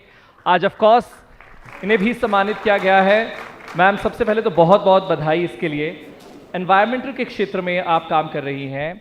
आपने आपका जो गांव है आदिलाबाद में, उसे किस तरीके से ट्रांसफॉर्म किया है? So let me tell you, solar power से बिजली आ रही है, वहाँ वेस्ट सेग्रीगेट हो रहा है और वर्मी कंपोस्ट से ये कमाई भी कर रहा है गांव. सो उन सब चीज़ों के बारे में मैम से जानते हैं. अगर आप बता पाए कहाँ से शुरू हुआ और आपके लिए सबसे बड़ा मोमेंट या क्षण कब था जब आपको लगा कि बहुत बढ़िया काम हुआ है?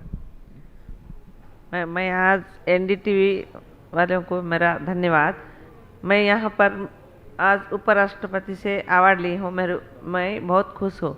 मेरे गांव में मैं सरपंच बनने के पहले कुछ भी डेवलपमेंट नहीं था. मैं सरपंच बनने के बाद एक काम शुरू कर दी तो पूरा काम अब तक 5 साल में पूरा काम हो गया. फर्स्ट पहला काम क्या करी तो मैं मुझे सरपंच महिला हुई तो महिला का काम करी. कुछ महिला बाहर जाते तो उसके लिए मैं घर को टॉयलेट बना दिए है. तो घर में सब यूज कर रहे हैं, कोई भी महिला बाहर नहीं जा रही है. स्वच्छता के बारे में और मेरा गांव फूल और झाड़ कुछ भी नहीं थे पहले. मैं ऐसे झाड़ा लगाई तो पूरे रोड के 2 साइड में गवर्नमेंट प्लस कहा है वहाँ तक मैं 1 लाख पौधे लगाई. लगाने की कुछ बात नहीं, वो पौधे को मैं अब तक बचाई तो पूरे 1,10,000 पौधे अब अच्छे से अच्छे हैं.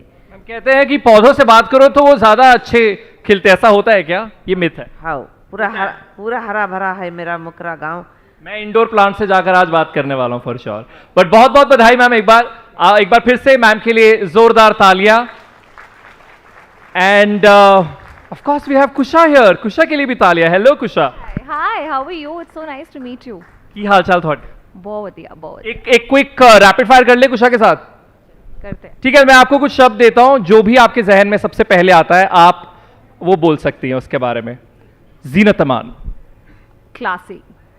Elections 2024. Predictable. Okay. IPL. Masti. Sunidhi Chauhan. Queen. Snake venom. No comments. Thank you so very much. Kusha के लिए जोरदार तालियां. एंड बहुत अच्छा लगा आपसे मिलके. एंड एक बार फिर से थोड़ी सी और चिटचाट कर लेते हैं. बात कर रहे थे हम यहाँ पर. I can't see Deepinder ji. Has he left? Oh, and so has Piyush ji, is it? Okay, never mind. We'll very quickly do one quick session here once again. So, आप बताइए, आपने नाम लिया कि अमिताभ बच्चन और दीपिका पादुकोण को आप देखना चाहते हैं अगर चंद्रयान 3 फिल्म बनती है. Any acting aspirations that scientists have? Don't you wanna play yourself? Of course, I can try. Wow!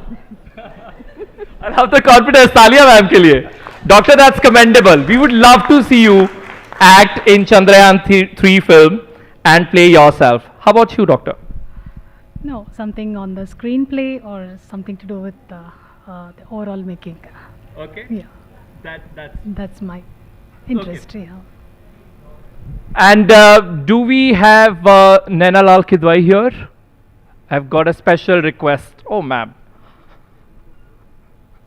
Huge round of applause for Naina ji. Hi, how are you? I'm very good, thank you. Congratulations on the award. Thank you. So I have a quick never have I ever segment where I'll give you situations. If you have, you can of course share, and if you have any anecdotes as well that can also be shared. Can we do that? I'm in your hands and totally surprised, I have to add. It's the Indian version. I call it never have I ever, the Indian version, because we are doing Indian of the Year. Never have I ever danced in a barat. Like an Indian, like a true blue Indian. Of course I have. Yeah. So never have I ever, yes I have. Never have I ever eaten spicy food and pretended it wasn't spicy just to impress someone. That's something that a lot of Delhi people also do, na? ये तो कम तीखा है. Often. I don't. You lied about it? I don't like spicy food. Okay. Yeah. So I have to pretend very often. Never have I ever imagined myself in a Bollywood song. Never imagined myself ever in a Bollywood song. If you were to, can you mention one song? How about Kajaria? Which one? Well, Kajrare. Yeah. Lovely. Great choice. Thank you so very much.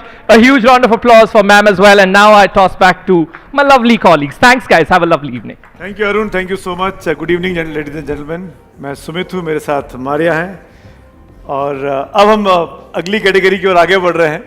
हम सभी लोग बड़े बड़े सपने देखते हैं.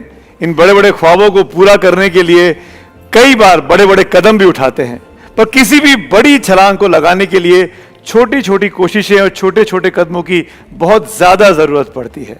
इसीलिए तो कहा गया है कि समाज और देश को आगे बढ़ाने के लिए बड़े और छोटे हर तबके के लोगों की भागीदारी बहुत जरूरी है. तो हमने यहाँ एनडीटीवी में तय किया कि हम भी भारत के नक्शे में छोटे से दिखने वाले जो राज्य हैं, जो बड़ा सा कंट्रीब्यूशन करते हैं, उनका बड़ा सा सम्मान करते हैं. So it is time now for our next category, and that is the best performing small state of the year. To give away the award, let me invite on the stage Padma Vibhushan Ustad Amjad Ali Khan and UK Sinha, former chairman of SEBI and independent director of the NDTV board.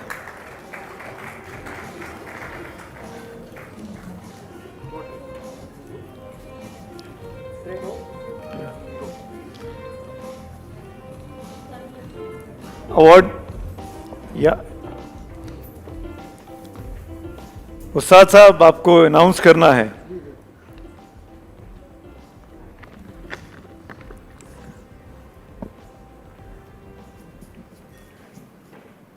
Best Performing Small State Award, Goa. And working on a 5-point mantra to revive and transform the state of Goa, Mr. Pramod Sawant actually believed in penny earned is penny saved. And working on that principal driver, he went on to revive the mining sector, the restructured loans, and gave that much needed booster dose to Goa, something that only a medical practitioner like Mr. Sawant could. May I please invite on the stage Pramod Sawant, Chief Minister of Goa, to receive this award. Please come, sir.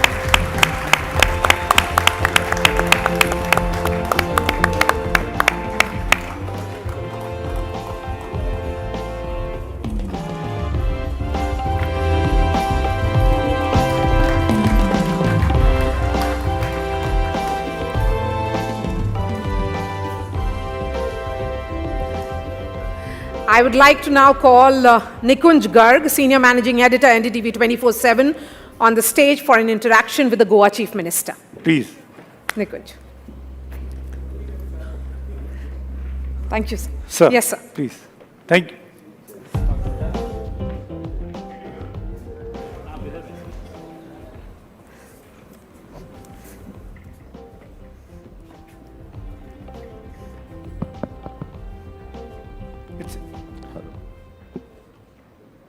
Dr. Sawant, सबसे पहले thank you very much for coming. I know it's the busiest time for politicians and it is the busiest time for the Chief Minister. Thank you very much that you have taken this time out for NDTV, for our viewers. We sit here at a very critical time. I'll speak to you about that later. But Dr. साहब, सबसे पहले मैं आपसे ये पूछता हूँ कि small state पूछने से पहले मैं एनडीटीवी का बहुत बहुत धन्यवाद देता हूँ कि the best performing the smallest state award जो गोवा को मिला, इसके लिए मैं एनडीटीवी को गोवा की सरकार की तरफ से, गोवा के लोगों की तरफ से बहुत बहुत धन्यवाद देता हूँ. Thank you. Thank you doctor साहब. डॉक्टर साहब, मैं सबसे पहले आपसे ये पूछता हूँ कि गोवा को लगातार आपके टर्म में, ये सेकेंड टर्म है आपका, you are second term chief minister of Goa, सिलसिलेवार as best performing small state का अवार्ड मिला है एंड आज ये उसी कड़ी में अगला स्टेप है. क्या ऐसा किया आपने रिवाइव करने के लिए? ऑब्वियसली एक बहुत टफ टाइम था, it was a black sworn event जब आपने चेयर संभाली और कोविड हुआ और गोवा जैसे स्टेट जिसकी सारी इकोनॉमी डिपेंडेंट है टूरिज्म के ऊपर, मतलब बल्क इकोनॉमी का टूरिज्म पे डिपेंडेंट है और फिर माइनिंग की बात होती है, तो दोनों ही पे बड़ा भारी इम्पैक्ट पड़ा था जब आप मुख्यमंत्री बने थे. और एक दफ़ा तो ऐसा लग रहा था कि कहीं गोवा की इकोनॉमी कहीं पूरी तरह से चरमरा ना जाए. वहाँ से किस तरह से आपने स्टेट की इकोनॉमी को और स्टेट के बाकी सारे सोशल फैक्टर्स को रिवाइव किया, क्या काम किया उसके पीछे डॉक्टर साहब? जैसे 2019 में मैं चीफ मिनिस्टर की कुर्सी संभाली, तब कोविड का कार्यकाल स्टार्ट हुआ तुरंत ही 7-8 महीने के बाद ही. और ऑनरेबल प्राइम मिनिस्टर ने जो आत्मनिर्भर भारत की जो एक सभी को अनाउंस किया, उसी के तहत द स्वयंपूर्ण गोवा मिशन हमने स्टार्ट कर दिया. तो स्वयंपूर्ण गोवा मिशन के अंतर्गत हर एक चीज़ रिवाइव करना हमने स्टार्ट कर दिया. तो फिर we have started the financial reviving also. We have restructured all the loan. We have started the restructuring of the loan, जो यानी द बिग जो इंटरेस्ट था, which is we have brought to the smaller interest loan. We have taken the RIDF loan, Rural Infrastructure Development Loan, through the NABARD, through the CDB. इस तरह के loan जो infrastructure development, otherwise हमेशा के लिए we are going for the bigger loan, which is 7 to 8% of the loans from all the bankers. We have revived and we have come to the 3 to 4%, approximately the 2.5% loan also.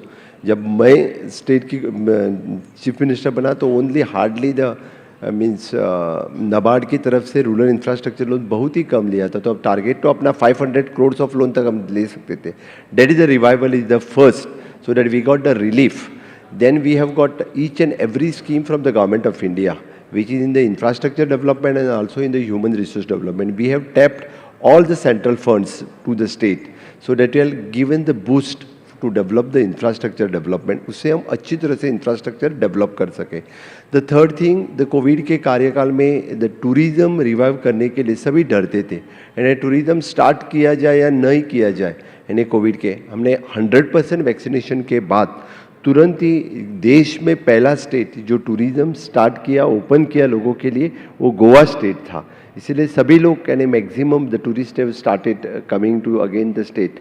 And the fourth one, जब mining पूरी तरह से बंद हो चुकी थी, तो the तीन तरह से the e auctioning of the बचाव और the dump auctioning and now the lease auctioning, ये इकोनॉमी रिवाइव करने से we are getting the good sufficient funds, the revenue collection start हुआ. So also I have revised the various and जो non tax revenue भी था, उसमें छोटी सी percentage पे रिवाइव करने के बाद भी बड़ा रेवेन्यू स्टेट के लिए आता है. So that is possible for me to reviving the economic और इकोनॉमिक रिफॉर्म से. और rest all we have given the ease of doing the business in all the way, from the tourism sector से लेके industrial sectors को, सभी को जो ease of doing the business, इससे नॉट ओनली द रैंकिंग बढ़ाना बट एक्चुअल फील्ड पे ease of doing the business, मुझे लगता है which is also given boost for the Goan economy.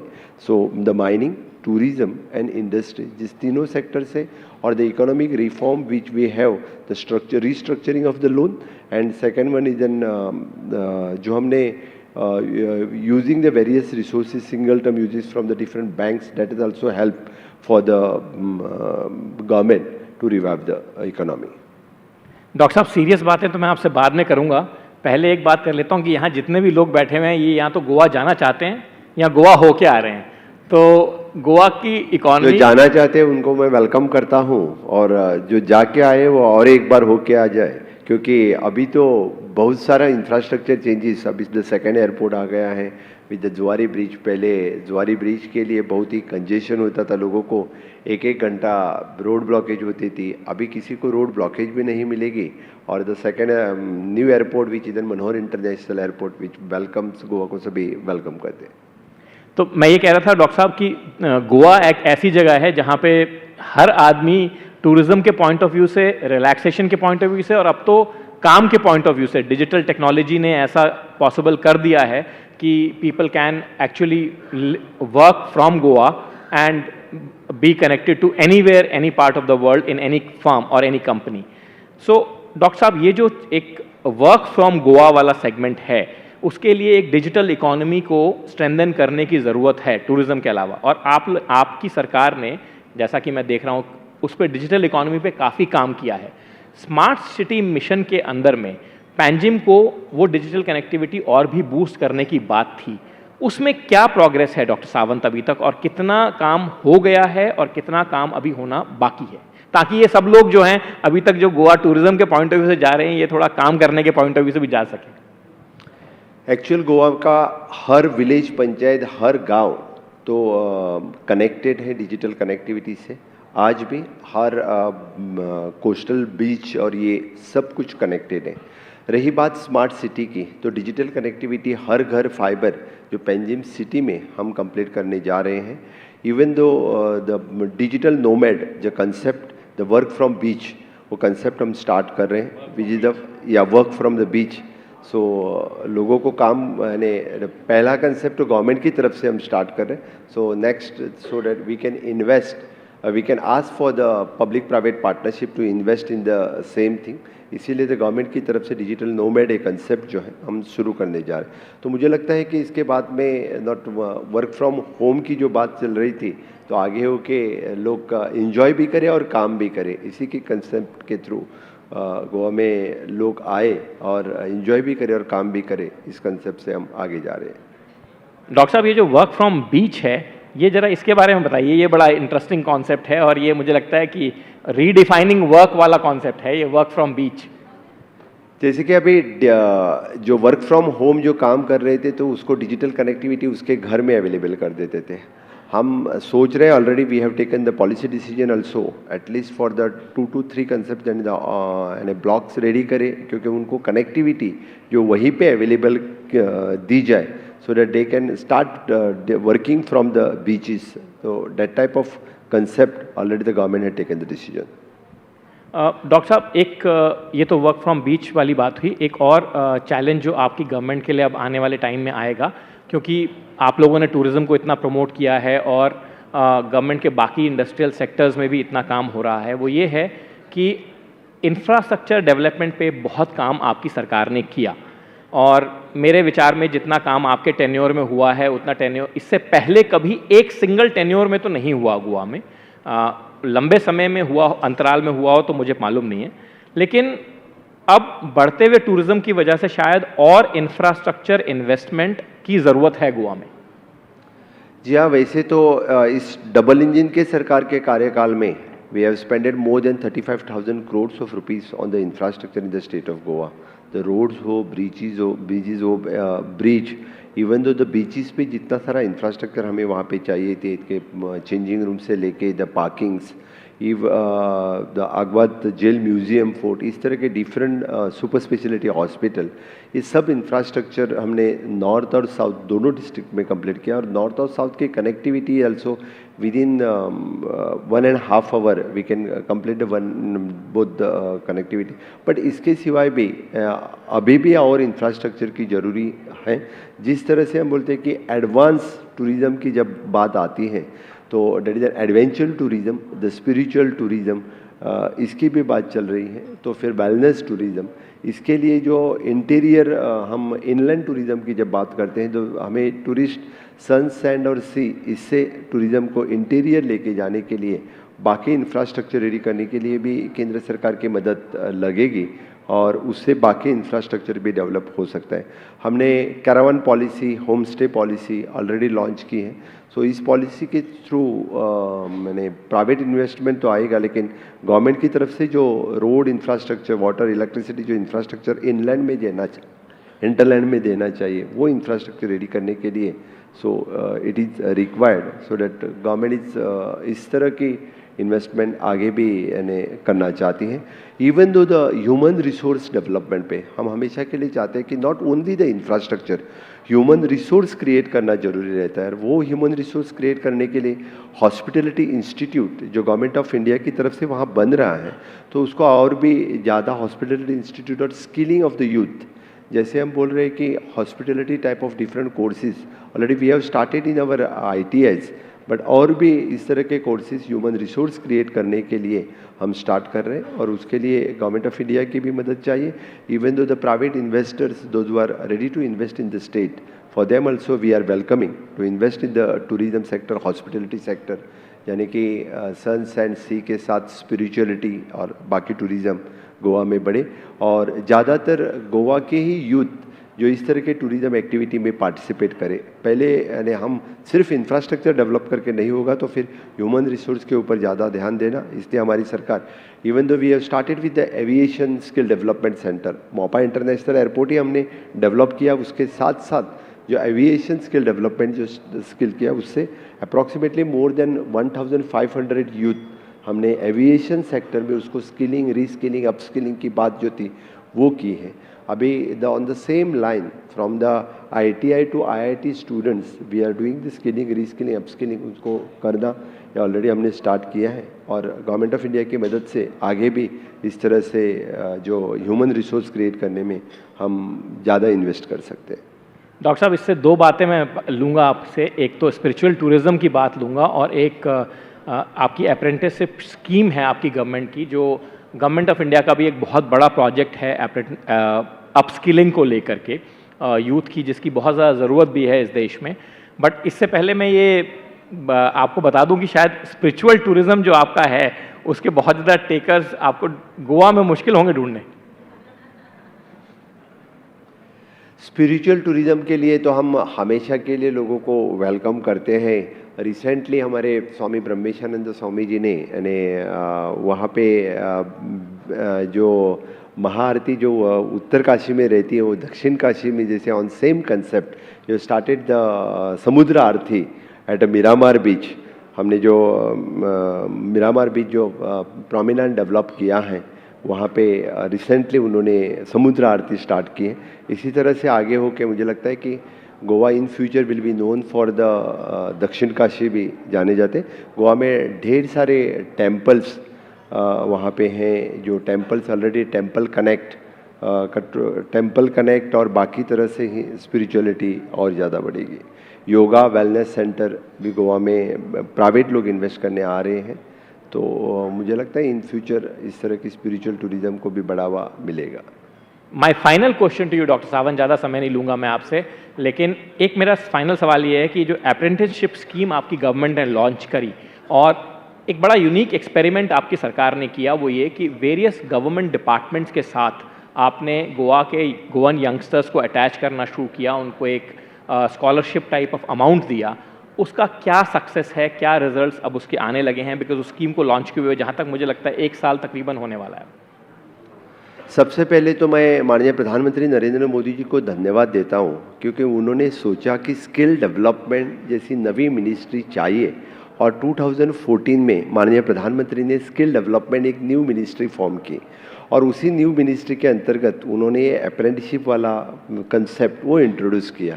वही प्लेटफॉर्म यूज़ करके हमने गोवा सरकार में उसी प्लेटफॉर्म के तहत एक वर्क कल्चर डेवलप होना चाहिए, चाहे वो ग्रेजुएट हो, पोस्ट ग्रेजुएट हो या अंडर ग्रेजुएट हो।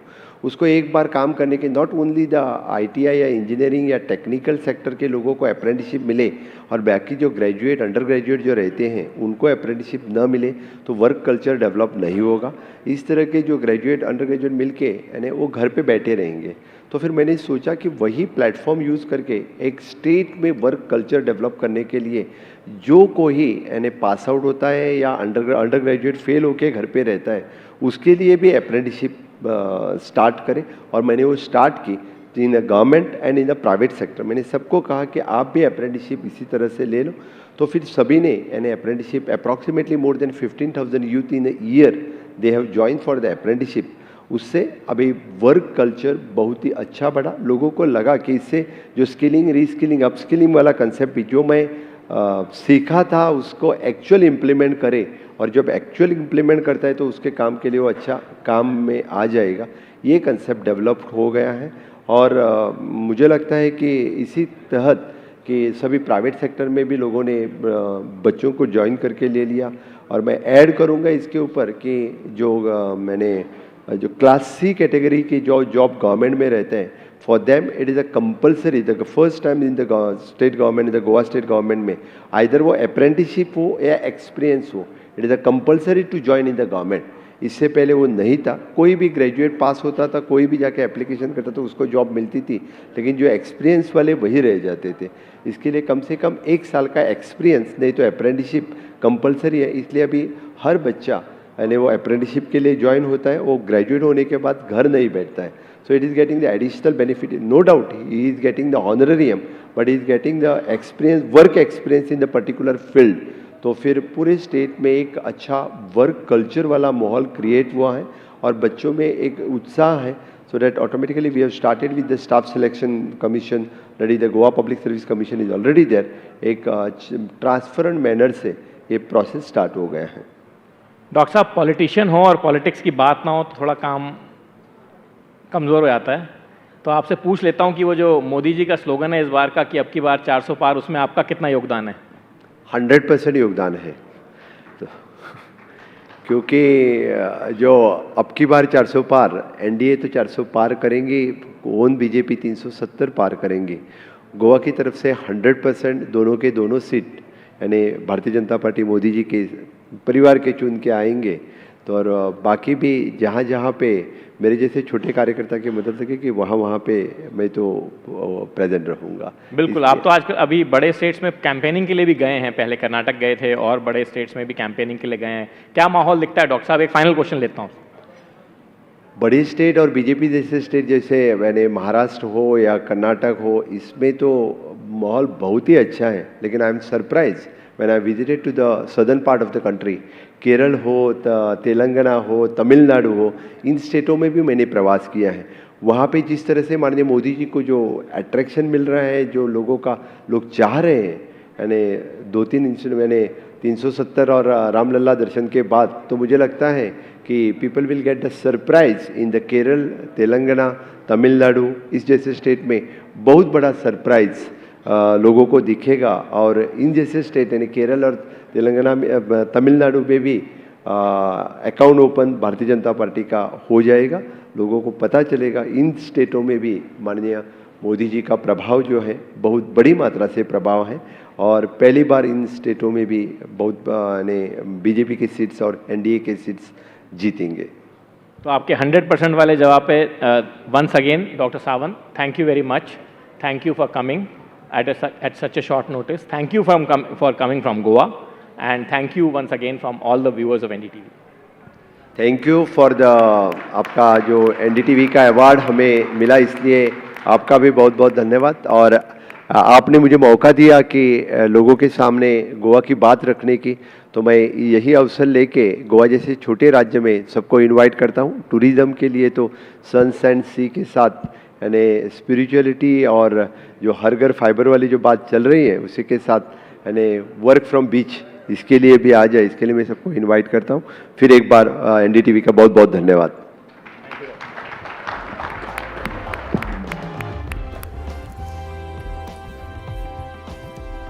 अरे वो ट्रॉफी कहाँ गई?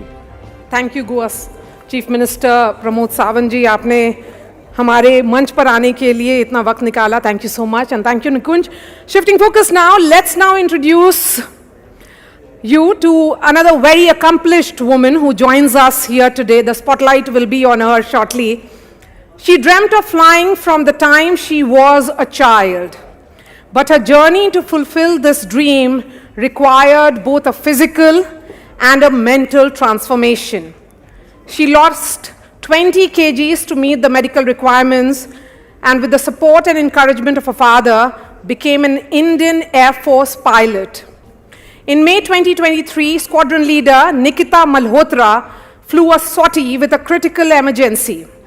She flew over 2 hours with the emergency situation, eventually successfully recovering the aircraft with all passengers safe and with least damage to the aircraft. For her act of courage, squadron leader Nikita Malhotra was awarded the Vayu Sena Medal for gallantry. She was also part of the fly past during this year's Republic Day. Let's have a round of applause for squadron leader Nikita Malhotra.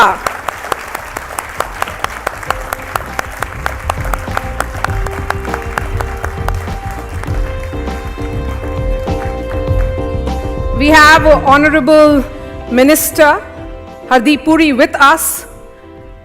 The world's most populous country that we are, and also the 5th largest economy, India has taken several policy measures to address its energy trilemma of ensuring energy affordability and environmental sustainability. For an ambitious country that we are, constantly on the move, the Modi government has set a roadmap that India will contribute to 25% of the global demand by 2040, and achieve 20% ethanol blending in petrol by 2025. And we will be self-reliant by, in fact, Mr. Puri believes that before 2047. How is India looking at converting the current global oil challenges from the Ukraine crisis into an opportunity to secure affordable energy? Union Minister for Petroleum and Natural Gas, Housing and Urban Development is with us.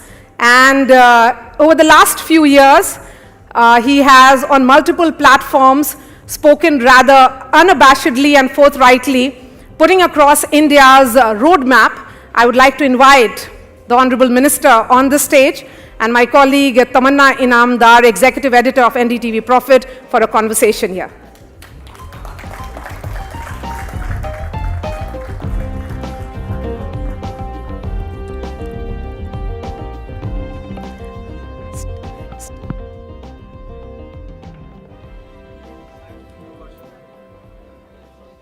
Hello everyone. Welcome, Minister Sir. Thank you so much for speaking with us here at NDTV. I think one of the ministries you house perhaps has always been the toughest one from the Indian perspective, because the narrative has already and always been that India imports most of its energy resources. We're dependent on what happens in the world, and the average Indian then suffers at the pump. In the last few years, that challenge has increased multifold with what's happening in the world.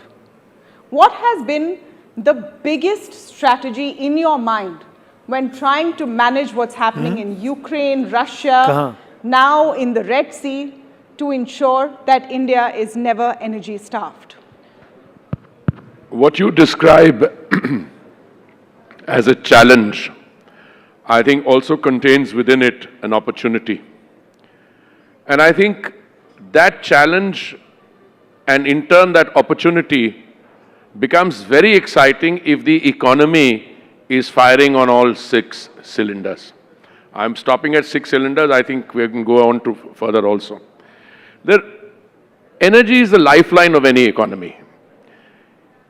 You can make a reasonably sound assessment of how a country is faring if you just look at its energy consumption. And I'm not saying anything which is in the realm of rocket science, but if you look at the 2 huge economies in the world today, one 23, 24 trillion US dollars and the other 19 trillion dollars, you'll find that in that economy, the second one, energy consumption has either plateaued or energy imports and utilization are falling, which means there are fault lines in that economy. It's a simple assessment I make. Now, if you look at the Indian situation, I think Maria, when she was here, she introducing us, she made 2 points which I just want to quickly build on. One is she talked about the energy trilemma. By the trilemma, I mean availability, affordability, and sustainability. And I think on all three fronts, we've done well. There was not a single occasion in the last several years. I've been associated with this ministry only for 2.5 years. But even if you look before that, there was never an occasion where petrol at the retail disbursing point was short, or there was a shortage of diesel or cooking gas or anything. So we managed well. But I think the real issue is, how do you contain your inflation and how do you manage fuel prices? And that is where I think the Modi government deserves not just a pat on its back, but real admiration. Let me try and explain this. At a point when 800 million people or 80 crore people were being and are still being provided 3 meals of dry ration in a day, the Honorable Prime Minister was able to bring the price of fuel down. Look at the international levels. We are the only country in the world where over a 2-year reference period, the price of petrol and diesel has actually come down. The only country in the world. Why? 2 things. I think to start with, the Honorable Prime Minister decided on 2 occasions, November 2021 and May 2022, that we were going to reduce the central excise duty. And that brought the price of petrol down by 13 rupees and that of diesel down by 16 rupees. And the BJP ruled states reduced their VAT. So you had a differential of 12 rupees, 15 rupees between a BJP ruled state and the non-BJP ruled states. So this is the center's doing. But on top of that, you have good corporate entities or good corporate citizens like the OMCs, when the prices were going haywire. Around India, Sri Lanka, the prices I think had gone up by 60-70%. Pakistan even higher. Pakistan in fact had to shut off electricity at 8 p.m. because they were genuinely short.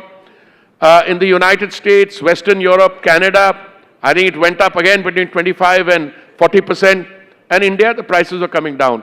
Because the OMCs, the oil marketing companies, decided as good corporate citizens that it doesn't matter that situation is challenging, they will hold back their profits. Something in the oil jargon called under recoveries. And at a time of under recoveries, they held back. And look what happened after that, when the situation eased. Because during the turbulence, the price of oil during the economic lockdown came down to as little as $19.56 a barrel, which is virtually free by current yardsticks, and then went up to $130. Now, this combination, that you were able to run a system which is based on very positive, decisive governmental action at the central government level, cooperation from the state governments, and the OMCs deciding to play ball. That is what resulted in our being able to bring the prices down for 2 years. And then when the market lifted up, I mean, OMCs are laughing their way to the bank now. So you spoke about the trilemma. There is also a dilemma here. The dilemma is that when OMCs laugh all the way to the bank, a section of people say it's at the expense of the average Indian at the petrol pump. That when international... They can't say that. They can't say that because the price at the petrol pump has actually come down. But when the crude prices were low, the price at the petrol pump didn't come No, down. I think that is selective blabber which comes from an opposition party which was in power in states where they did not bring the price down. You see, the OMCs at the end of the day are not philanthropic organizations. They're not in the charity business. An OMC, like a private sector company, has to answer its shareholders. It has to go to its board for approvals. So I think they did what they could. They brought they held back at a time of under recoveries. They still didn't raise the prices. Now when they've raised the prices, you are benefiting. But they've done something more just now. They brought the price down by 2 rupees and also 2 rupees further. Yeah. So today you have a situation that on account of those excise cuts and then account of our other decisions, diversifying supplies and further cuts now, you have a happy situation that petrol and diesel prices are more affordable than ever before. Do you think there's room for more cuts right now? We are under something called a code of conduct. I have a view on everything in life. I mean, left to myself, why not? But just now we are a code of conduct. I mean, any statement I make is not liable to be, is bound to be picked on and acted on. Talking about OMCs, and you talked about them laughing all the way to the bank, when we cover what's happening with OMCs on the stock market, it's one of the biggest turnaround stories. They're some of the most valued companies. The perception of public-run companies in general, and I would say OMCs in particular, has undergone a sea change. And this is, global brokerages seeing this as well.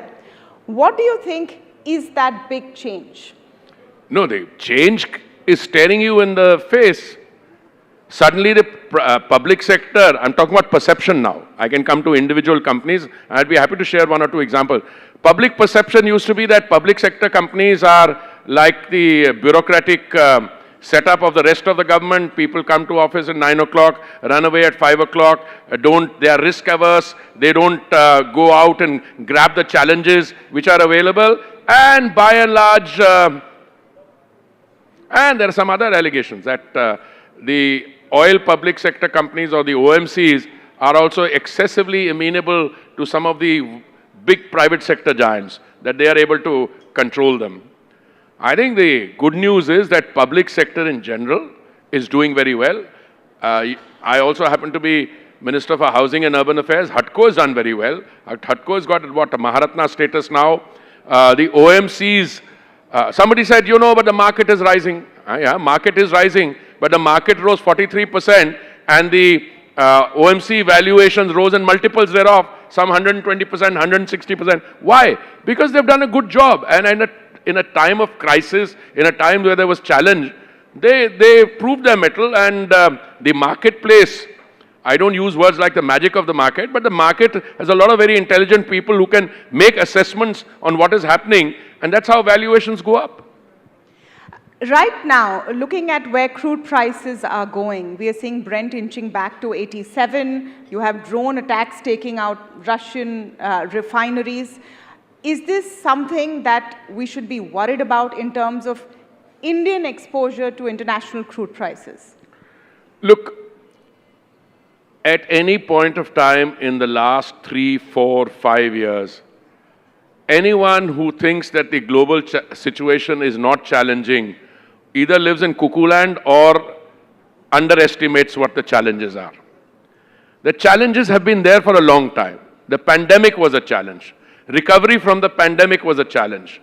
Then the Ukraine military conflict, we are talking about February 2022.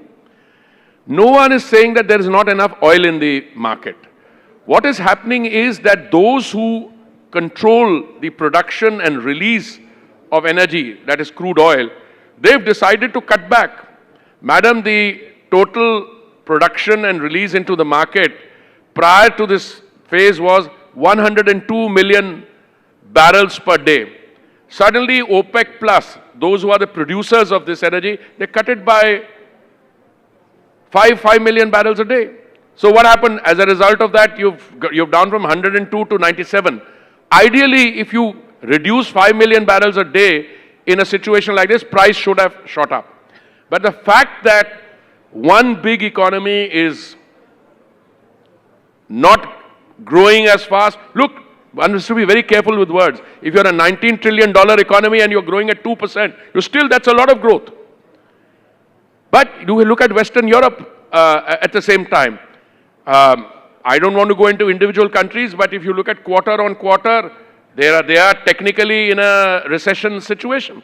So energy becomes a very important aspect of the economic equation. I am not worried about $87 or $85. What I would like to see, and I would like to reassure myself, that we do not find ourselves in a situation where either of these challenges exacerbates and becomes a major conflict. I mean the Red Sea, I can give you many others. My sense of reassurance comes from the fact that I believe that all the players involved in this situation today actually don't want a major configuration. That's my view. If that view is correct, we'll be able to manage. But I'm saying something more. Even if that view is not correct and the challenges will come, India will manage better than the others. Because you've got a system now of both the domestic players and the political leadership, including now, I think, increasingly in the states, where people realize that you have to solve a problem.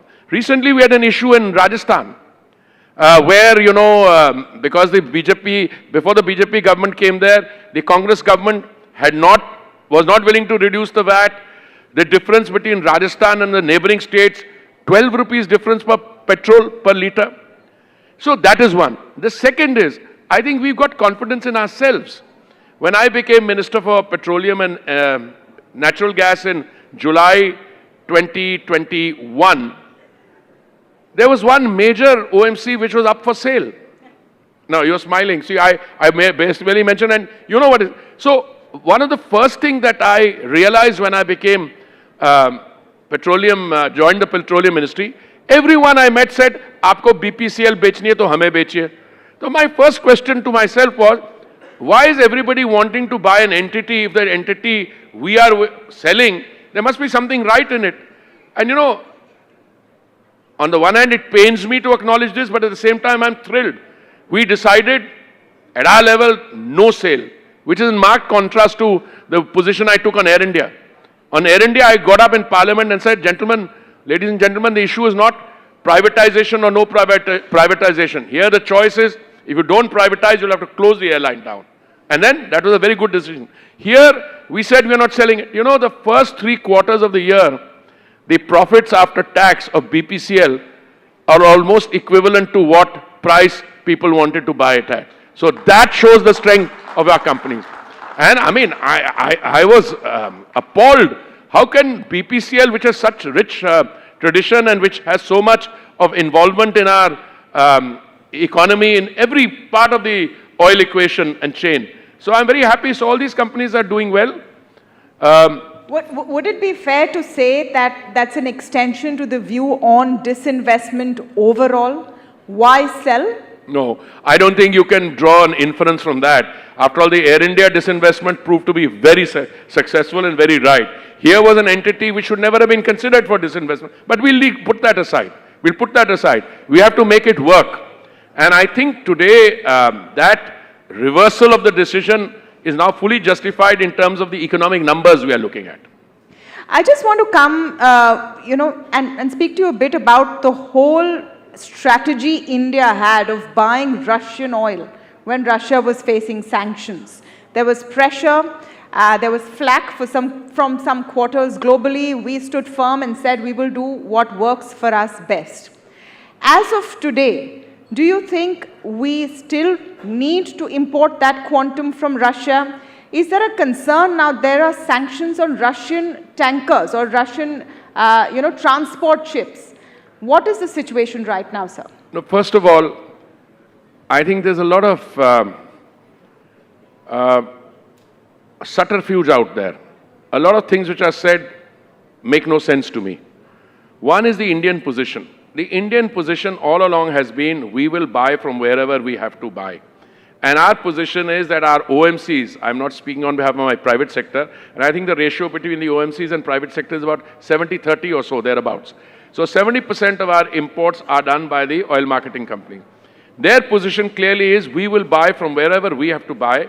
We will float a tender. It will be a transparent tender, and you will respond to that tender by quoting a price, delivery at the point of, at our ports. Brilliant. Which means that we'll buy from anyone. Was there ever any sanction on Russian oil? Not at all. I'm not aware of any sanction. There was some loose talk. अरे आप वहाँ से क्यों खरीद रहे? You are funding Putin's military machine. अरे भाई, मैंने विदेश मंत्री जी को कहा जब वो वॉशिंगटन जा रहे थे उस समय, मैंने कहा आपसे ये सवाल पूछा जाएगा तो उनको एक चीज कहना, we buy or you buy more in one afternoon than I buy in a quarter. अगर आपको वॉर मशीन के उसकी मिलिट्री मशीन को फाइनेंस करने की आपको इतनी चिंता है, why are you buying enriched uranium from there? So let's not get into that. There were no rush, no sanction. What happened is we bought less than 0.2% of our requirement from Russia prior to military conflict between Russia and Ukraine. That suddenly rose. And today it's a substantial 32% or so. Will it remain like that? Well, I have a very simple response. If we get a good price, it will remain like that. But in between, many others started offering us good rates. The Iraqis, one country charges something called an Asian premium. When they discovered that the Indians are, the guys who buy in India are very smart, they will buy from wherever you get the cheapest amount. So they stop buying from that source. So they keep shifting. On an average, we consume 5 million barrels a day. Earlier, it was roughly divided between 4 or 5 of these countries at the rate of 800,000 barrels to 1 million barrels a day. Saudi Arabia, the Emirates, Kuwait, Iraq, and another 800,000 with all of them put together. Now Russia has entered the equation. I'm not in the astrology or soothsayer business, but I read things in the newspapers, headline, India's imports from Russia drastically dropped. अरे भाई 0.2% था, अगर 32% से 30% आया, where is the drastic drop? So I think the newspaper headlines also don't know. There is something called a price cap. They would like you to buy Russian oil cheap. I mean, you asked me a question, you haven't asked it. Can I ask the question on your behalf? I'm politely waiting for you to finish to ask my question. No. So I'm going to ask the question on behalf. Are you unhappy with the price cap or are you happy or unhappy? अरे भाई मेरे को कोई सस्ता तेल दे रहा, why should be unhappy? अगर वो कह रहा है इससे ज्यादा नहीं खरीदो और मेरे को सस्ता तेल मिलता, I should buy it. But there's another catch, and this is the more important. All this business about the West being very upset with India, the inside story is different. Madam, the inside story is the West said, thank God for India, you are buying Russian oils. Otherwise, just imagine, kitne 13 million barrels they produce in a day. If that 13 million barrels goes off the air, goes off the market, then the demand, then the pressure on the other oil goes up. So the West is not unhappy with India buying Russian oil, but this is a game which is partly geopolitical, where we tell each other ki acha iska ye karo wo karo. By the way, our import of energy from Russia, from US now is $20 billion a year. Sir, but the big challenge for India is to over time reduce that dependency on oil. And I would like your comment on that. What is our transition fuel? Are we moving to gas? The LNG deal with Qatar was a big one in this direction. See, if in the next 2 decades, if 25% of the increase in global demand is going to come from India, so you're looking at a situation where your overall base and in consumption is shooting up. So whatever increases you're making in your domestic production, a very small part of that. But I can tell you with confidence, we've taken 2 very major decisions. Out of our 3.5 million square kilometers of sedimentary basin, we've opened up 1 million square kilometers for exploration. We've opened up on the data aspect completely. Now data is freely available. Earlier we used to have a situation, we used to tell people to come and prospect, and then we found oil, we say, ye to hamara sovereign asset hai. We've changed all that. Today, I am more confident than ever before that domestic exploration and production, thanks also to the cooperation of the major oil companies in the world. I'm talking about BP, Shell, Chevron, ExxonMobil, and one of them is devoting 25% of its supercomputing time to analyzing Indian data. So that's changing, and that's why people are very confident. On the transition fuel, look, we're taking our gas in the energy mix from 6% to 15%. $96 billion investment, it's happening. Pipeline is increasing.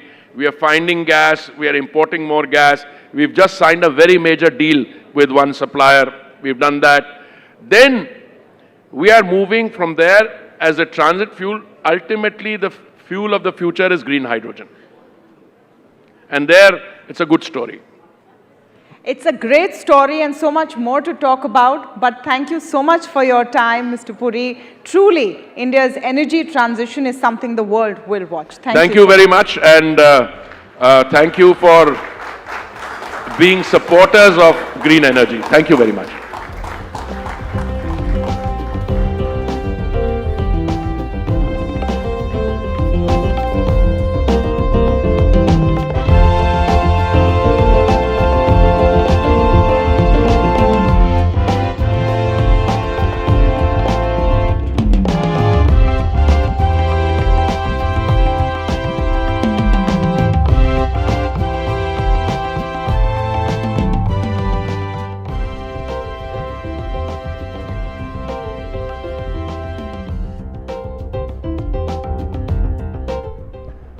All right, ladies and gentlemen, thank you very much for being such a lovely crowd. You have been very patient, you have been very kind, and I want you all to give a round of applause for yourself. Can you please do that?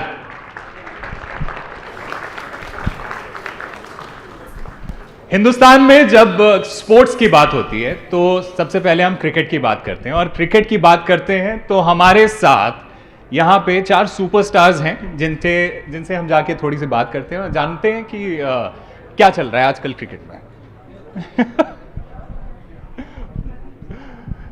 Ladies and gentlemen, we have with us 4 superstars of the Indian cricket team. We have Shafali Verma, we have Shriyanka Patil, we have Sneh Rana, and we have Radha Yadav.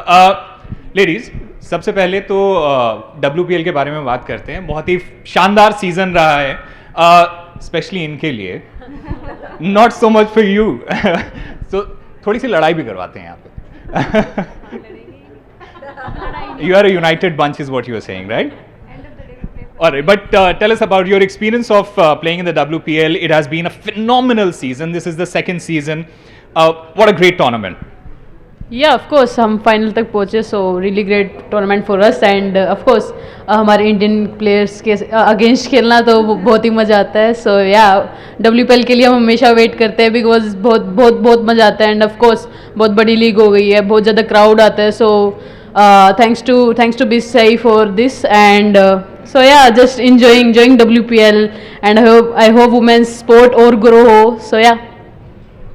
Growth की बात अगर कर रहे हैं हम, growth की अगर बात कर रहे हैं तो इनसे ज़्यादा श्रियंका से ज़्यादा जो है वो इस बात को कोई ज़्यादा अच्छे से समझा सकती हैं, क्योंकि सेकेंड सीजन में ही इन्होंने WPL ट्रॉफी जीत ली, और आपके फेवरेट विराट कोहली काफ़ी टाइम से WPL की ट्रॉफी जीतना चाह रहे हैं. आप क्या उनको मैसेज देना चाहेंगे? Oh my God. I mean, we were all waiting for this cup for past 16 years, and we finally did it. But I think the men's team are doing really great. They're working really hard for that trophy. And we can all see that they're really working hard and really wanting to do well and get that trophy home. But I think they'll really do it very soon, and good luck for them, and thank you so much. Wonderful, absolutely lovely. Let's also, because this is the Indian cricket team that we are talking about, let's try and get a sense of who's the naughtiest in this team. Who creates the most trouble in this team? I think Jamie and Shrey. All right. What a lovely conversation with these ladies. A huge round of applause for the Indian women's cricket team. Back to you, Gagi. Thanks so much for that, Osama, and a lovely chat with the women cricketers. And remember, we are spotlighting women achievers during this Indian of the Year. Now it's time for us to put the spotlight on Woman 3. And how do we best describe our next high-achieving woman? Para-athlete, national awardee, motivational speaker, social worker, disability rights advocate, accessibility advocate as well. That doesn't even begin to describe Suvarna Raj's journey. Stricken by polio at the age of 2, she battled many odds to become a well-known para-athlete in powerlifting, table tennis and then athletics. She's participated in 3 Para-Asian Games and won medals nationally as well as internationally. She was recently appointed an Election Commission of India ambassador to encourage those with disabilities to participate in the elections, something she's been doing for years. Suvarna Raj is a National Role Model Awardee and a National Youth Award winner. And as an Access Auditor and Director at Sugamya, she works every day to create a more accessible environment for those with disabilities. So ladies and gentlemen, please put your hands together for Suvarna Raj.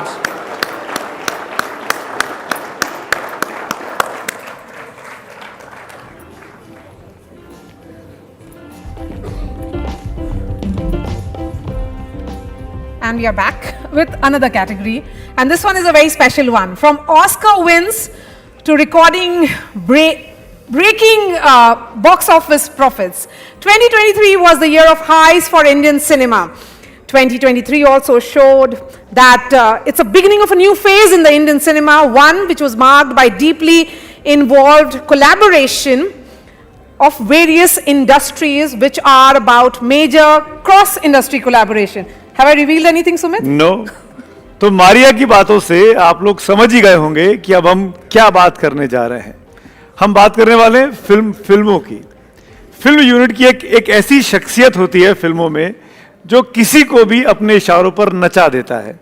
वो चाहे तो एक सूखे हुए पेड़ को बहुत ही खूबसूरती से दिखाए और लगे कि इससे अच्छी आर्ट कोई हो ही नहीं सकती। तो फिल्म का जो डायरेक्टर होता है उसका ये काम होता है। आप समझ गए होंगे कि मैं किस कैटेगरी की अब बात कर रहा हूं। हम बात करने जा रहे हैं बगैर हिचकिचाते हुए अगली कैटेगरी के बारे में और जो कि है NDTV director of the year. And to give away the award, may I please call on the stage Honorable Minister for Housing and Urban Development, Hardeep Singh Puri, and Kurian Chanda Pillai, Chief Sales Officer for North Region, Adani Cements, please, on the stage.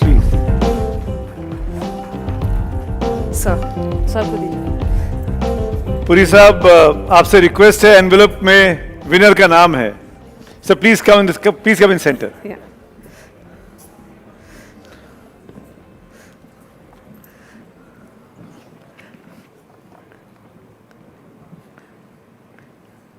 And the Director of the Year award goes to Atlee.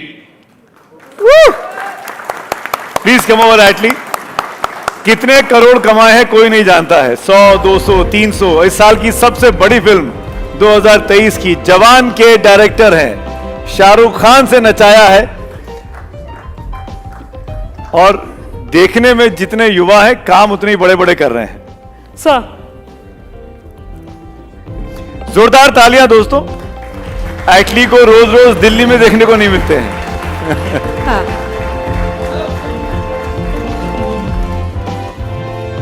And Mr. Puri, if I may ask you, when did you see the movie? The mic, please. The mic will come to you and then we'll have the conversation. When did you see the movie? First to you, and then I'll ask Atlee as well that you had spoken to Shah Rukh Khan and you wanted to make a romantic film, one of those, you know, Shah Rukh Khan ka typical jo pose hota hai. What changed? Why did you have a collaboration for Jawan instead? Thank you. First of all, thank you to everyone. And to answer your question, I felt for a very long time, for 30 years, Shah Rukh has saved mass zone. So I think I should trigger that and present it to the audience. So he can become a voice, and he is the icon of Indian cinema to the global audience. So I thought I should carry social message through him. That's the reason I went with Shah Rukh sir on a mass zone.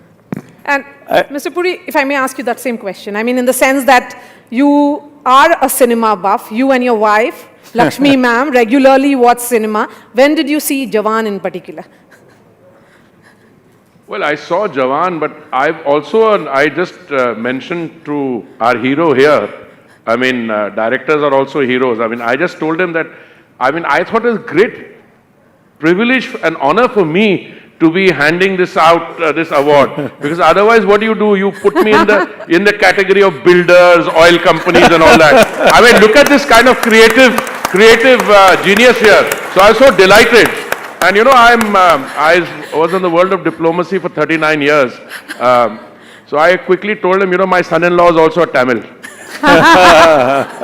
No, I watched it, but as I said, sometimes you watch a film, you watch the star cast is one thing, but I think the director, as we all know, a director is to a film which is very difficult to drive. So more strength to your elbow. And may you go from, is it correct to say blockbuster to blockbuster? Is that correct expression? Huh? And laugh your way to the bank? Okay. All the best. All the best. Actually, I have a couple of questions to you. First, how many crores? 200, 400, 600? How many crores it was? Exactly. I think 1,160. Acha, next question. Can I ask you a question? Electoral bonds liye ke nahi? Sorry, that was in the spur of the moment. But that's politically incorrect, sir. Actually, कहाँ रखे हैं? Where have you kept it? 1,060 crores. Sorry, sir, I didn't get. कहाँ पे रखे? Don't answer it. But he's saying, where have you kept that 1,000 crores? Sir, I'm a director. It goes to Shah Rukh sir. Red Chillies. You have to check with him. Okay, one moment now, because if you have Atlee here, how can you not have the music? Ladies and gentlemen, let's have that music.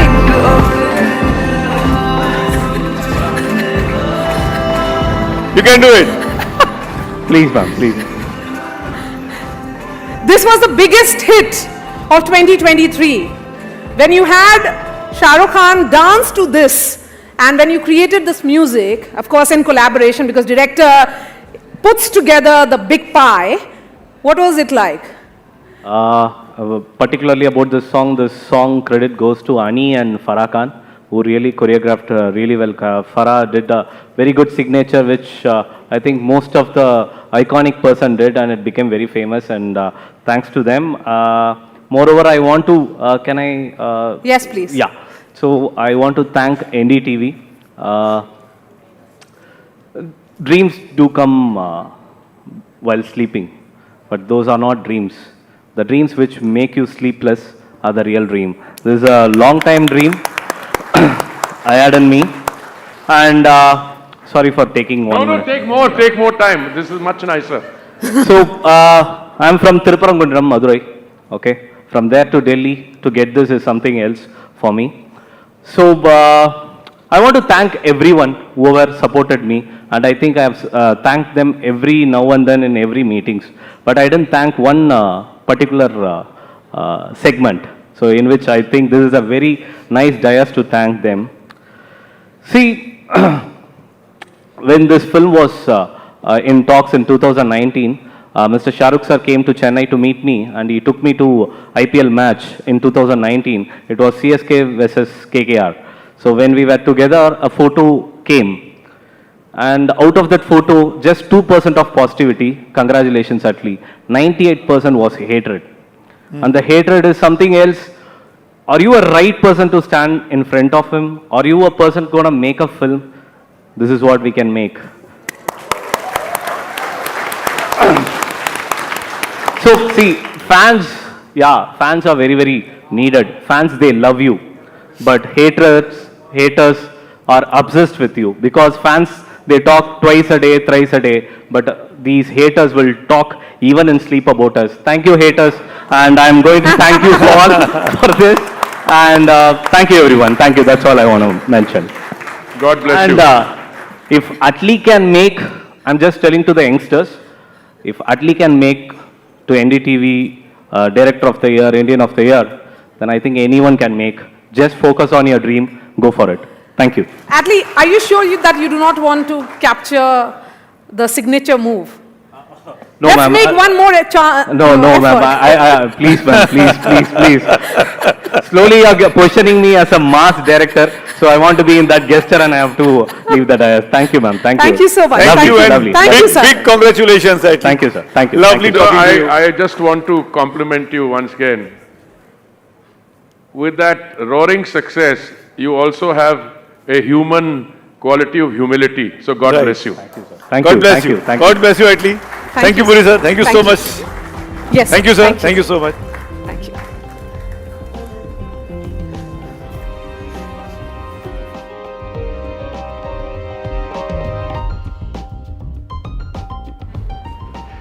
Well, India's biggest heroes are those who've put their lives on the line to save the lives of those around them. Their selfless determination in the face of seemingly insurmountable obstacles define them as being incredible Indians. बिल्कुल यकीन नहीं आता कभी जिस तरह से वो अपनी जान को दांव पे लगा के दूसरों की मदद करते हैं, इसके लिए अपनी जान को दांव पर लगाते हैं, न किसी पुरस्कार की उम्मीद, न किसी वाहवाही की तमन्ना। ये है हमारे देश के असली हीरो, हमारे नायक। To give away the award to India's heroes, may I call on stage the activist, advocate and author Bhuvan Ribhu, the founder of Child Marriage Free India campaign and the Just Rights for Children, and also the former Supreme Court Judge, Justice Sikri. Welcome onto the stage. Thank you very much for being with us. We'll just bring the envelope across to you. If you can just open up the envelope and then read out the winner of this. You also said Justice Sikri joins us on the stage as well. Thank you, sir.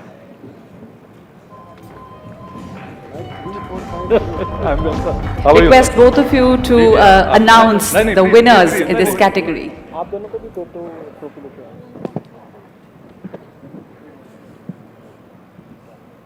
Oh well, how do you say that? The Silkyara Saviors. The Silkyara heroes. These were the heroes who saved so many lives and their own, in fact, as well, when they dug out of that tunnel in Himachal Pradesh. After the tunnel was blocked, an incredible rescue story. The real heroes from Uttarakhand.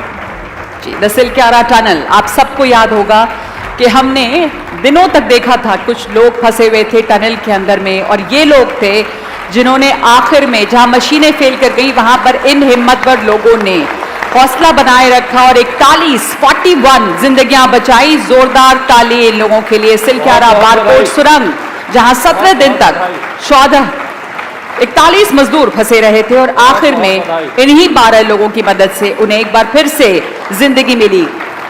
Tonight we honor the bravery and tenacity of these men who are in every sense India's heroes. A standing ovation for them, ladies and gentlemen. Here we have Vakil Hassan, Munna Qureshi, Naseem Mohammed, Rashid Mohammed Eshad, and we've got Firoz, we've got Nasiruddin and Kalimuddin, who are on the stage receiving the stage. Kalimullah with this award.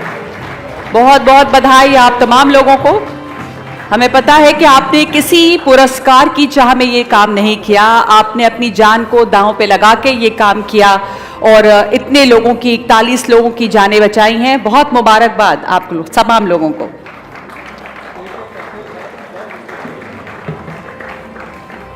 जी, और तमाम आपके हौसले को सलाम। इन तमाम लोगों की जो तालियों की गड़गड़ाहट है वो आप लोगों के लिए है। आप में से कोई भी अगर जवाब देना चाहें, आप तमाम लोग जब उस टनल सुरंग में थे, आखिरी दिन इतने लंबे समय से काम चल रहा था, मशीनें वो काम कर नहीं पाई, जो आप लोगों ने आखिरकार किया और आप ही से उम्मीद टिकी थी, आपके लिए वो लम्हा कैसा था? दबाव महसूस होता था? आप में से कोई भी माइक अगर देंगे। जी, जय हिंद, जय भारत। जय हिंद। बस क्या हो रहा है, ऊपर वाले की कृपा थी, जो 145 करोड़ जनता थी, उसी का प्यार और उसी की मोहब्बत थी, जो हमें इतना हौसला मिला। क्योंकि 145 करोड़ जनता जो दुआएं कर रही थी, उन्हीं की दुआओं से ये काम हुआ है। इंसान क्या कर सकता है, सभी का प्यार और मोहब्बत ने, सबके हमें लोगों ने प्यार सम्मान दिया, और इंडिया टीवी का भी बहुत बहुत शुक्रिया अदा करते हैं जो हमें याद। कभी कभी लग रहा था कि ये काम नहीं हो पाएगा, मतलब वो टनल का जो स्थिति था, जो कंडीशन था, वहां से मतलब कोई बाहर नहीं आ पाएंगे। आइए। सबको नमस्कार, सबको जय हिंद।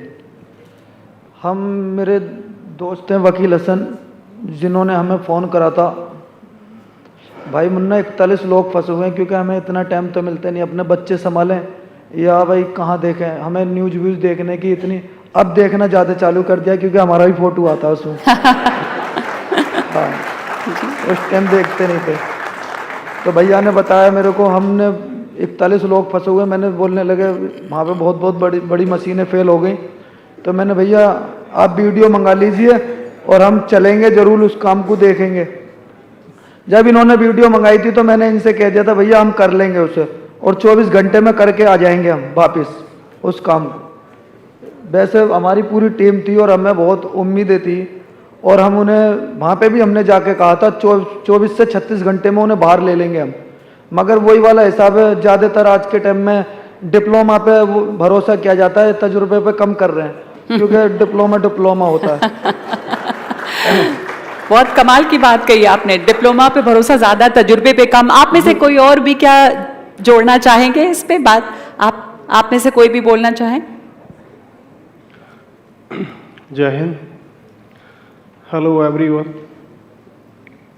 मुझे बहुत खुशी हो रही है कि Indian of the year award मुझे इस प्लेटफॉर्म से दिया जा रहा है, लेकिन एक मुझे थोड़ा दुख है इस चीज़ का। हमने अपनी जान दांव पे लगाई है अपने देश के लिए, और आज मेरे साथ ये हालात है कि ये मुझे समझ में नहीं आ रहा मैं इस अवार्ड को रखूँगा कहाँ पे, क्योंकि मेरा घर तोड़ दिया गया था अभी, पता नहीं क्यों, डीडीए करप्शन की वजह से कहीं भी कोई सुनवाई नहीं है। मैं आपके माध्यम से कहना चाहता हूँ कि मुझे मेरा घर लौटाया जाए।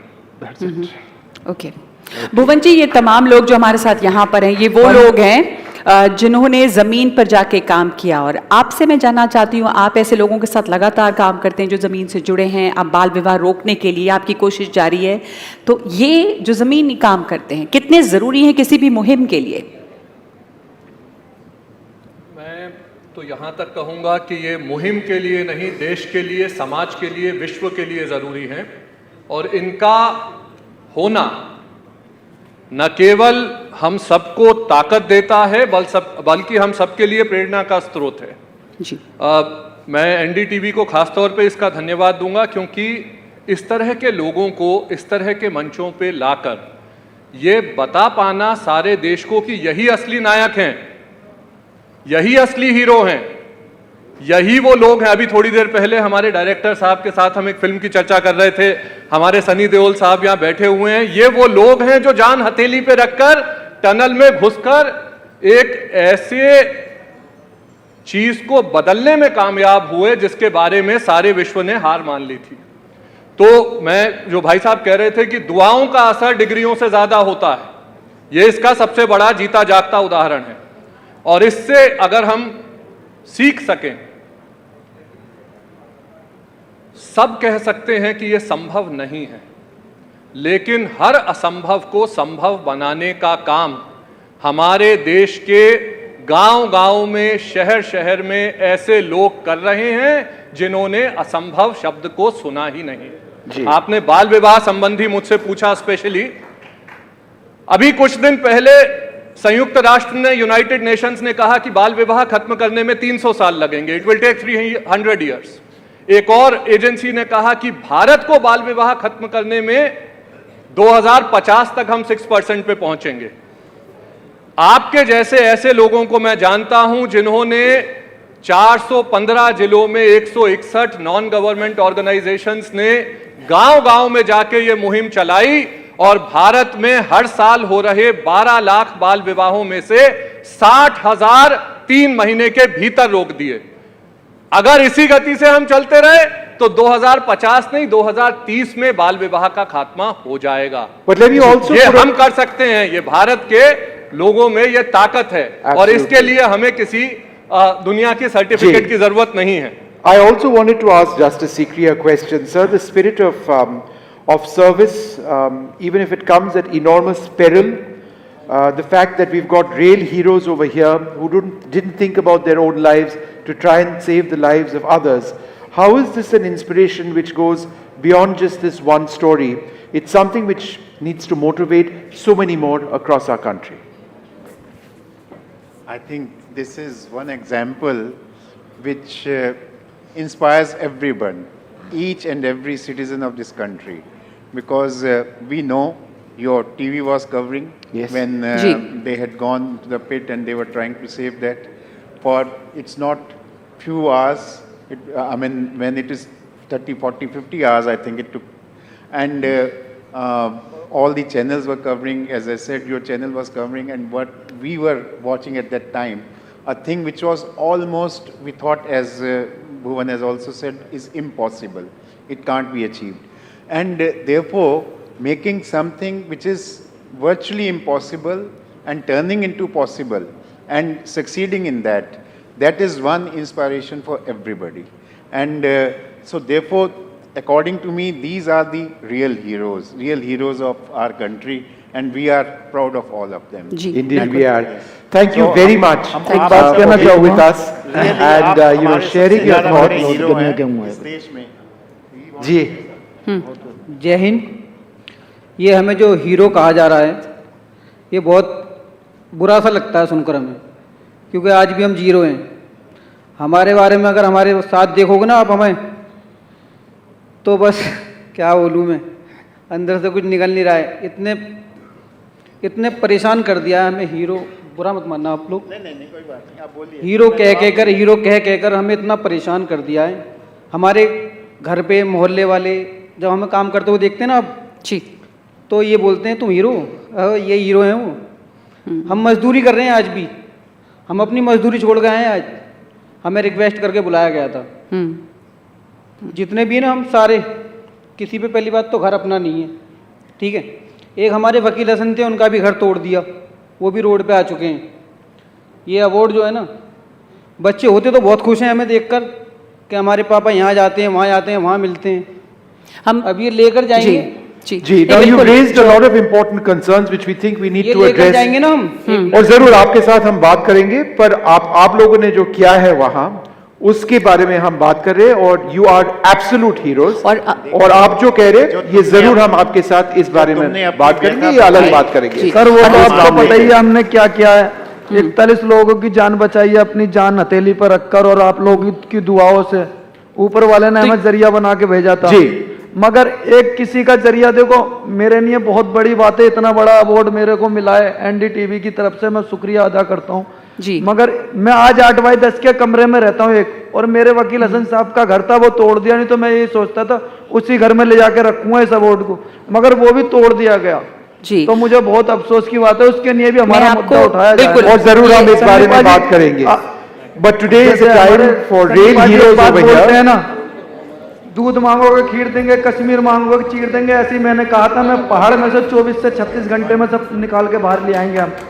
तो सन्नी पाजी हमारा घर तो मैं आपके साथ में जरूर बात करूंगा, बाहर आ जाते हैं। आप लोगों ने जो किया है उसके बारे में बात करें कब। बहुत बहुत आप सबको धन्यवाद देते हैं।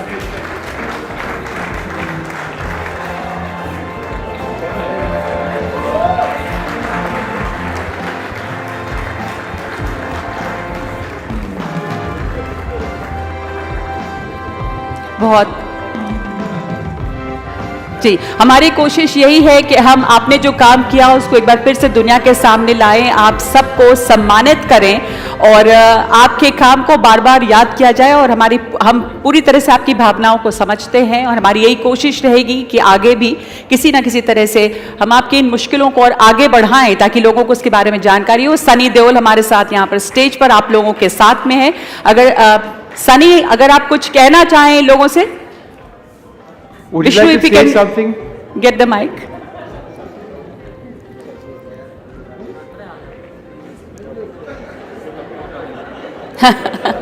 Okay, thank you so much.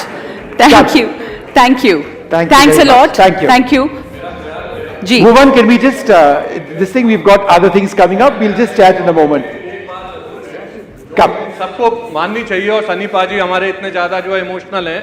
सेवा कभी किसी बदले की या किसी चीज की भावना से नहीं होती, और आज जो हमने सेवा की, उन लोगों के बारे में सोचिए जिनकी दुआओं से, जिनके घर वाले आप जो जिंदा हैं आज आपकी वजह से, पहले ये सोचिए, और उसके बाद आपकी जो जिम्मेदारी है वो हम सबकी है। Thank you, thanks a lot Bhuvan ji for those words, and thank you to all of you. Thank you the saviors of Silkyara Tunnel, and we congratulate you once again. We would definitely try and bring up the problems that you still are facing. Thank you so much.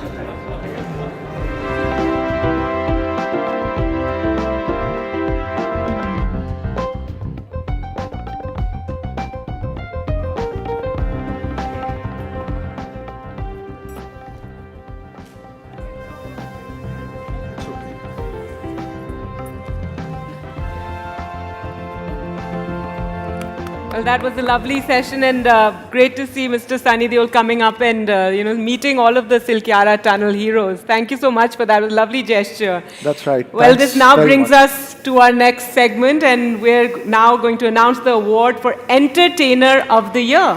And that's right, we're a film crazy country, and to give away that award for Entertainer of the Year, we'd like to call on stage if Mr. Sanjay Pugalia is there, Editor-in-Chief, and also Mr. Manoj Gujran on stage here, please.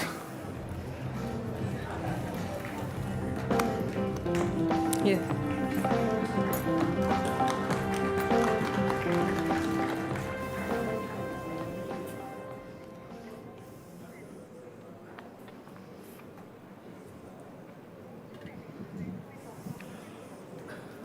Any guesses? There are many entertainers here. Even if you have some name in mind, don't spoil the moment. Bye. Okay, Entertainer of the Year, Sunny Deol. Now, Sunny Deol did what most would be too scared to do, release a sequel to a film made over 20 years ago, but Gadar 2 has gone on to become one of the biggest films of the Hindi film industry ever, the 8th highest grossing Hindi film of all time. That's right, Gargi. What a fascinating achievement. With the humongous success of Gadar 2, he's also provided his timeless quality as a star entertainer, connecting with audiences across generations. Now, yes, go ahead, Sunny ji. Thank you very much, everyone. I think loads of people over here who are great achievers, and I think जो भी कुछ achieve करता है और उसके बारे में बात ना करे क्योंकि उसका फ़र्ज़ है करना, उसे मैं अचीवर कहता हूँ। क्योंकि हर आदमी लगा हुआ है कहीं ना तो कुछ करने में, कोई उसको नोटिस करते हैं, कोई नहीं करते, लेकिन आज का ज़माना ऐसा हो गया कि जो भी कुछ करे उसे नोटिस करना बहुत ज़रूरी हो जाता है, नहीं तो लगता है कि बेचारे ने कुछ हासिल नहीं किया। खैर, we come from a long time, पापा से शुरुआत हुई है हमारी सारी, और जो उन्होंने अचीव किया उसके सामने तो हम कुछ भी नहीं। बस कोशिश करते हैं कि उनकी तरह बने रहें, लोगों को एंटरटेन करें और लोगों का दिल बहलाएं।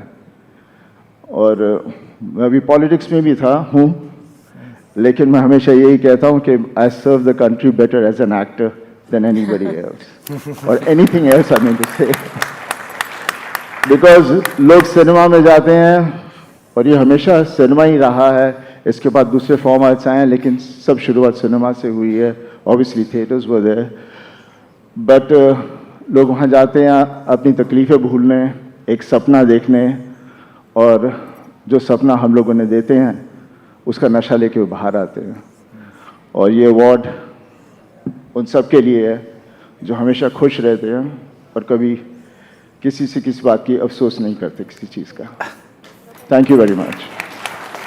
Sunny ji, congratulations on Gadar 2 having been such a massive success. But my colleague here, who is from South India, is a huge fan. He has very limited understanding of Hindi, but no, but my friend Atlee here, who's also from Madurai, will testify that you have a lot of fans in South India, and we still think that अब भी 2.5 kilo का हाथ जब किसी के ऊपर उठता है, वो आदमी उठता नहीं, उड़ जाता है. Whatever, I tried saying it right. But I have a question for you, sir.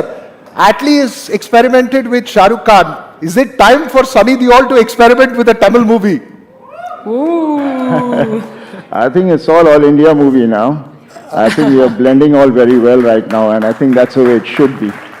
Okay. And definitely I'm doing 1 or 2 films which are from South as well, and it'll be great because हम लोग हमारे roots भूल चुके थे, Hindi film वाले, तभी उसको बॉलीवुड कहते थे हम लोग।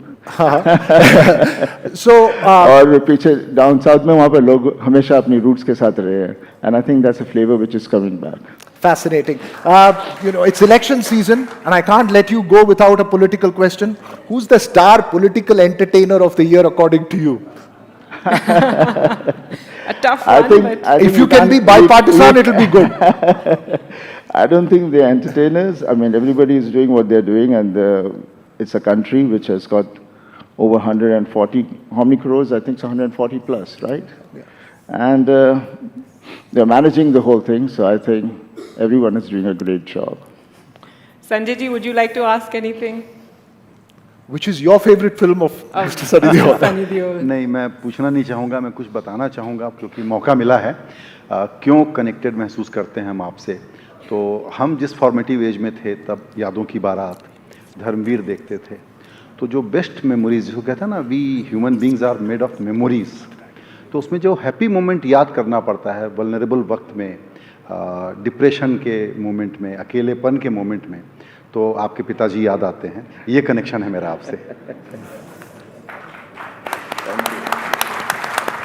Sir, finally, who's the best dancer in the family, sir? ये नहीं कि डांस नहीं कर सकते, लेकिन शर्माते हैं। उस वक्त लगता है कि आदमी अपने कंफर्ट जोन से बाहर निकल जाता है, नहीं तो कोई कैरेक्टर परफॉर्म कर रहा होता है। Well, congratulations again and thank you so much for being here, sir. Thank you.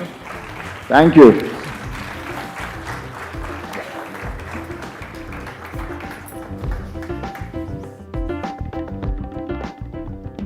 So now it's time to spotlight Woman 4. Today's evening is all about our women.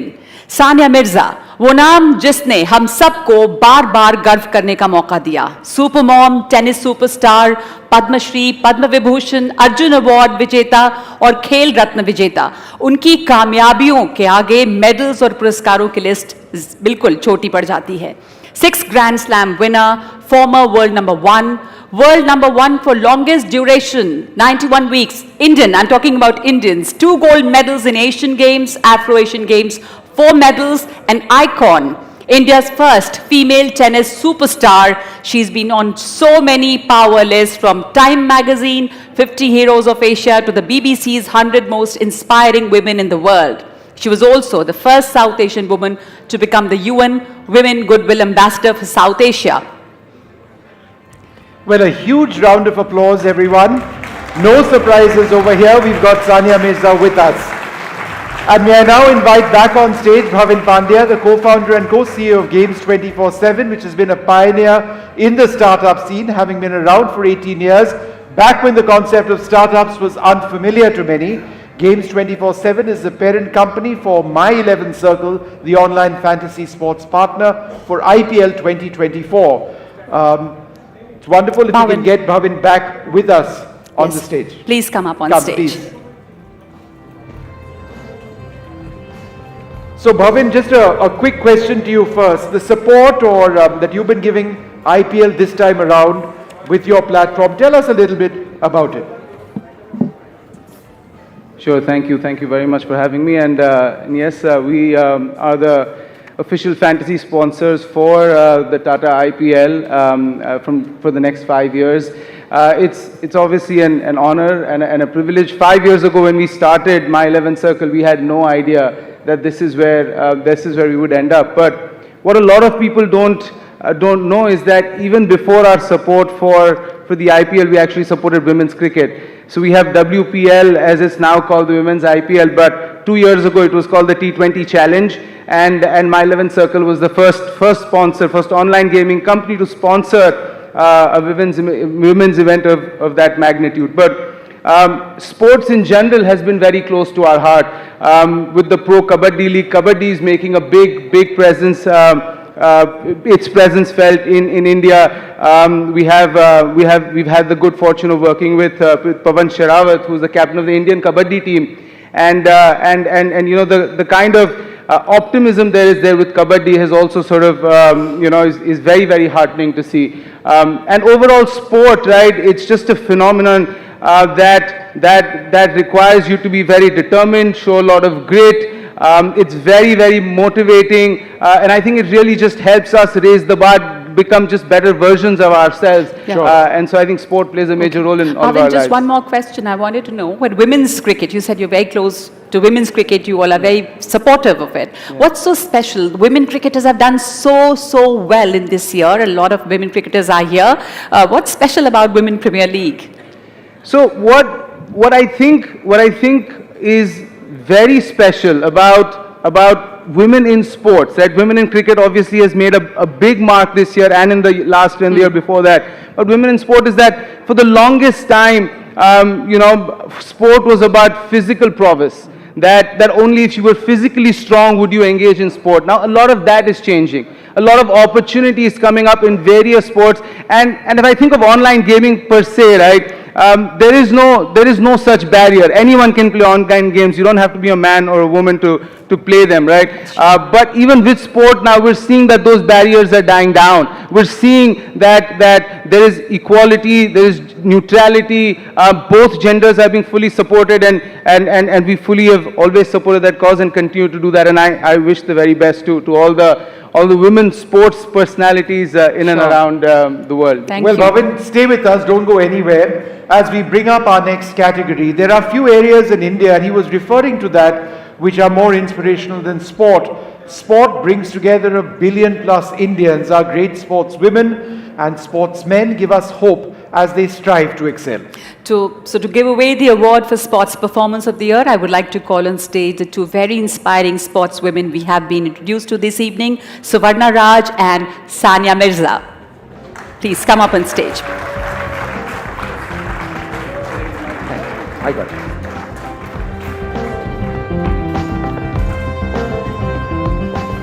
Thank you very much for coming with us. We're just bringing Suvarna to come back up.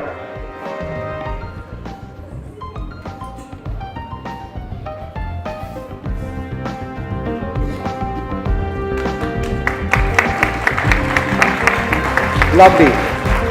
And can I ask both of you to open this up, and you can both announce it. The Sport Performance of the Year goes to the Indian women's cricket team. Wow. खास करके women's premiere league ने महिला cricket के लिए एक बड़ा boost लाया है साल 2023 में। विमेन्स प्रीमियर लीग का आगाज और इसके साथ साथ ही महिला क्रिकेटर्स के लिए नए मौके खुले। WPL जो है वो बेहद कामयाब रहा। महिला क्रिकेट में एक ऐतिहासिक लम्हा देखा गया, नए कीर्तिमान बने। 347 रनों की जीत मुंबई टेस्ट मैच में इंग्लैंड के खिलाफ सबको याद है, महिला क्रिकेट के इतिहास में सबसे बड़ी जीत थी ये। There was a first ever test win against Australia, and the Indian women's team also won a historic maiden gold at the 2023 Asian Games representing women's cricket. Their team this evening, Shefali Verma, Shriyanka Patel, Sneh Rana and Radha Yadav. A big round of applause once again for them. Congratulations, it is absolutely brilliant. I must ask you a quick couple of questions. Let me ask you first. In the past, there used to be serious problems about financing women's cricket. There were just no funds available. There were no sponsors available. We now have a women's Premier League. Do you believe that the funding situation is improving slightly? Firstly, thank you NDTV for having us here and presenting this wonderful award. Means a lot. To answer this question, I think it's changed thoroughly over the past few years. We women's cricketers are also given few preference being financially or also the opportunity for us. It's been amazing, and thank you BCCI for giving us an opportunity and also giving us financially support as well. और मैं आप सब लोगों से पूछना चाहूँगी एक करके कि आप क्रिकेट खेलने में आने का आपने सोचा कैसे? What really attracted you to cricket? I think ये बचपन से ही शौक था खेलने का, और गांव में बॉयज़ के साथ खेलते थे, तो प्रोफेशनली इसको मैं अपनी सिस्टर के थ्रू आई हूँ क्रिकेट में। जी जी। और यहाँ पे दो स्पोर्ट्स वुमेन आइकॉन हमारे साथ मौजूद हैं। सानिया, आप इतने लोगों की प्रेरणा रही हैं, you know, like so many women, girls have dreamt of being tennis players looking at you, and here you have these youngsters. Would you like to tell them something, give them a message, or if you want to ask them something, how did they get into? No, I think the moment is theirs, and I think that they are the heroes of today, and we just saw Shriyanka do what she did in the WPL, and I think it's been incredible. I actually got to know a few of the women's cricketers last year, and it was such a pleasure for me. Honestly, you know, I came from a time, because I'm a little bit older than them, that I think when I was younger, very young, if I was a boy, I would probably be playing cricket. But I was a girl, and at that point, nobody really played cricket. You know, they were not. So it's so incredible to see young women and young cricketers do what they are doing, and I wish you all the best. Congratulations. Absolutely, bilkul. So Varda, let me ask you a question. Could you tell us a little bit about how you see the expansion of women's cricket in India? You know, Sania's so right. It's just something that we haven't seen in women's cricket in the past, but it's growing, it's exploding, and it is truly a phenomenon now. Isn't that a wonderful story? I think जब हम बचपन में cricket देखते थे तो मेरे मन में तो ये आता था कि हम सिर्फ सचिन तेंदुलकर को या फिर सहवाग जी को, इनको ही क्यों देखते हैं, क्यों विमेन क्यों नहीं, क्योंकि विमेन एम्पावरमेंट भी बहुत ज़्यादा ज़रूरी है। और हैट्स ऑफ टू गर्ल्स कि इन्होंने कहीं ना कहीं स्टार्ट किया है। और आई थिंक जैसे एक सचिन तेंदुलकर निकले हैं तो कहीं ना कहीं एक हमारी क्रिकेटर्स भी वो एक ओहदे पे पहुंचेंगी जहां पर हमें ज़रूरत है, क्योंकि विमेन का कहीं ना कहीं आज भी जो हम बोलते हैं ना योगदान बहुत कम है सोसाइटी में। क्योंकि पहली बात तो अभी भी घर से अगर प्रैक्टिस करने के लिए भी बाहर निकलना है ना तो आपको पहले अपने पेरेंट्स से परमिशन लेनी है, और वो परमिशन लेना it's not a easy thing. क्योंकि एक लड़की अगर घर से बाहर जा रही है तो उसकी सेफ्टी की और सब कुछ की जिम्मेदारी उसकी खुद की होती है। तो ये सब चीज़ों को करके हम लोग इतना आगे पहुंच रहे हैं, आई थिंक ये बहुत बड़ी बात है। और कहीं ना कहीं लड़कियां बाहर निकल रही है, और मैं डिसेबिलिटी सेक्टर से हूँ, even women with disability sector, मैं यही चाहती हूँ कि कहीं ना कहीं किसी ना किसी में कोई ना कोई चीज़ है, बस आपको पहचानना है और आगे निकलना है। Well, a big round of applause. Thank you so much. Everybody, for our star cricketers. Thank you all very much for being with us. Thank you और बहुत बहुत शुक्रिया, मुबारक हो आप लोगों को। और यही चाहेंगे कि आपका नाम भी वैसे ही घर घर में लिया जाए जैसे सचिन तेंदुलकर का लिया जा रहा है। Thank you.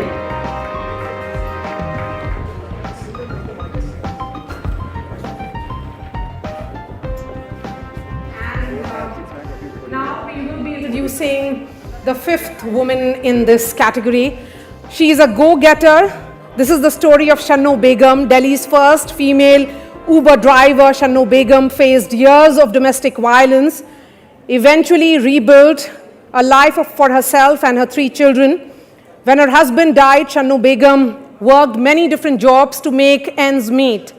Street vendor, cook and maid. But then, with the support of her children, she studied for the class 10th exams, and that was at the age of 40, and learned how to drive with the help of local NGO Azad Foundation. She has been driving taxis for more than 15 years and was the first female Uber driver in Delhi. She has also been, in fact, she has set up her own Ehsaas Foundation to teach other skill sets to others. Let's put the spotlight on Shanno Begum. Her story has been truly inspiring. A huge round of applause for her. And ladies and gentlemen, talking of women-led development, we are honored and privileged to have Honorable Minister Smriti Irani with us. And, you know, it is said that she has been a source of inspiration to one and every woman in this country. Today, she is one of the most prominent political figures of India, one who epitomizes the resilience and unwavering commitment of our government towards gender-led development. From fiercely defending BJP and the Modi government in parliament to playing a pivotal role in shaping policies and advocating for reforms, a huge round of applause for Smriti Irani, who has led many high-pressure and high-profile ministries in the last 10 years of the Modi government. She is the face of Nari Shakti. Ma'am, thank you so much for joining us. Aye, ma'am.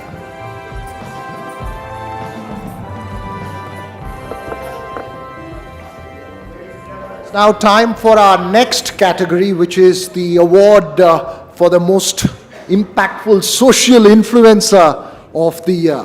And as we know that social media has become this big part of our lives, and it's so important to use that power that you have wisely. And to give the award for the social impact influencer of the year, I would like to call on stage Honorable Minister Smriti Irani.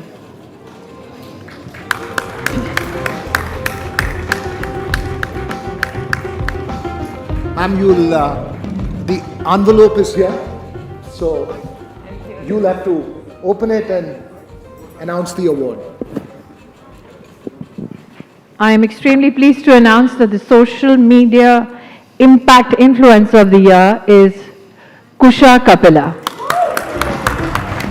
From fashion correspondent to digital content creator and now actor, Kusha Kapila has done it all. And her personal struggles with weight loss, body shaming, beliefs on gender equality and observant humor have all made it to her online videos. She's acted into films as well, and in a reflection of her power to drive change and shape opinions, she was also invited for the Cannes Film Festival. You know, we don't want to ask you a question because you'll have the answer straight up. So Well, Kusha, why don't you talk first? Well, you've had such an amazing journey. I remember we all used to watch your videos when you played the South Delhi ladies, and that was so much fun at the time, and it's been such a journey since then. It has been. Thank you so much NDTV for this award today. And मेरी माँ को विश्वास नहीं होगा कि स्वयं तुलसी मुझे award दे रही हैं. जब तुलसी टीवी पे रोती थी तो मेरे परिवार में 12-15 लोग रोते थे क्योंकि हमारी जॉइंट फैमिली थी. तो नेबर्स पूछने आते थे क्या हुआ है, पर वो भी रो ही रहे होते थे क्योंकि सब हम यही देख रहे होते थे. तो ma'am, I can't believe I got this from you. Thank you so much. मैं ये अवार्ड कम्प्लीटली समर्पित करना चाहूँगी अपने माता पिता को, क्योंकि अगर उन्होंने मुझे वो एजेंसी, वो फ्रीडम और वो एजुकेशन नहीं दी होती तो आज मैं यहाँ नहीं खड़ी होती. And yeah, thank you so much. Fascinating. You know, what's possibly, you know, there's a great side to being an influencer and being so popular. What's possibly the flip side? What's the worst part of being such a powerful influencer? As Mr. Attlee said, the haters, they're obsessed with you. वो सोते हुए भी आपका नाम लेते हैं, वो उठते हुए भी आपका नाम लेते हैं, वो आपके प्रोफाइल पर मच्छर के जैसे बैठे रहते हैं और हटते नहीं हैं. तो आपको याद करना पड़ता है कि एक स्वॉट लेके उनको स्वॉट करते रहें ताकि वो चले जाएं वहाँ. Ma'am, how to squat haters, you may be able to tell her. But having said that, it's so incredible, Kusha, that you use your platform to talk about various issues, body positivity, and all kinds of. You've been very frank, very honest about your various struggles, be it skin, etc., etc. And it's so important for young people in this day and age when social media is so huge to have someone who talks so frankly and talks about these issues. If you could tell us a bit about that. I think there is no other person to be when you can just be you, right? I don't wish to be anybody else. I wish to be me, because मुझे इतने वक्त के बाद ये opportunity मिली है कि मैं social media पे content बना सकूं. 28 साल की उम्र में मैंने content बनाना शुरू किया था, 7 साल job करने के बाद. तो मुझे वापस जॉब में नहीं जाना था, मुझे अपने लिए एक ज़िंदगी बनानी थी. और I just love being myself on the internet. I think it's so easy to be myself. तो मैं वही करना चाहूँगी. Ma'am, would you like to say something? Here, I'll give you this. Well, I met Kusha the first time and we were both hurrying towards a plane. The only difference was that I was busy lugging some stuff. She was busy not only filming her dash to the plane, but at the same time scream, "Oh my God, Tulsi." I think what I realized today, especially having a generation stand before me, it does not matter how many Rahul Gandhis I defeat. All that will matter possibly is my creative expression. And that is why when we say that our creators are the true cultural ambassadors of our country, the social media creators today are now the flag bearers of what India can be. We have a legacy that we can leverage. We have a culture which is profound and diverse. And I think, Kusha, personally as a woman, let me say, you've been through many challenges. I'm a follower on Instagram, sorry. But you've handled it with grace. And that's what being an Indian woman is all about. You're not determined by the dress you wear or the color of your skin, but just your tenacity. So it's a proud privilege to present this award to you. Thank you. I have one last question. It's obviously election season, so I'm going to ask you the impact social influencers and YouTube influencers have on Indian polity as a whole. How has that changed? Because one generation still sees them as frivolous people posting videos. I don't, and I think the recent amalgamation of the best creators digitally in our country and the Prime Minister paying an homage to them is indicative of the power of social media, not only influencers, creators, but also engagers. So as somebody who is cognizant of the fact that we have the model code of conduct in place, I can only say that 960 million Indians will go to vote, the largest dance of democracy in the world. But what we are privileged enough to now know is that every Indian who goes to vote has a digital identity as well. So leverage that capacity of your vote. Does not matter if it's one vote, one voice. It can be the harbinger of change. So that's my only request to all social media influencers. Encourage people to go out and vote. Thank you so much and congratulations again, Kusha. Ma'am, you stay with us here. Now for the award for the actor of the year. And we'd like to invite on stage Nidhi Kulpati, Managing Editor, NDTV India, to join us on stage and also join the Minister and announce this award. And there she is.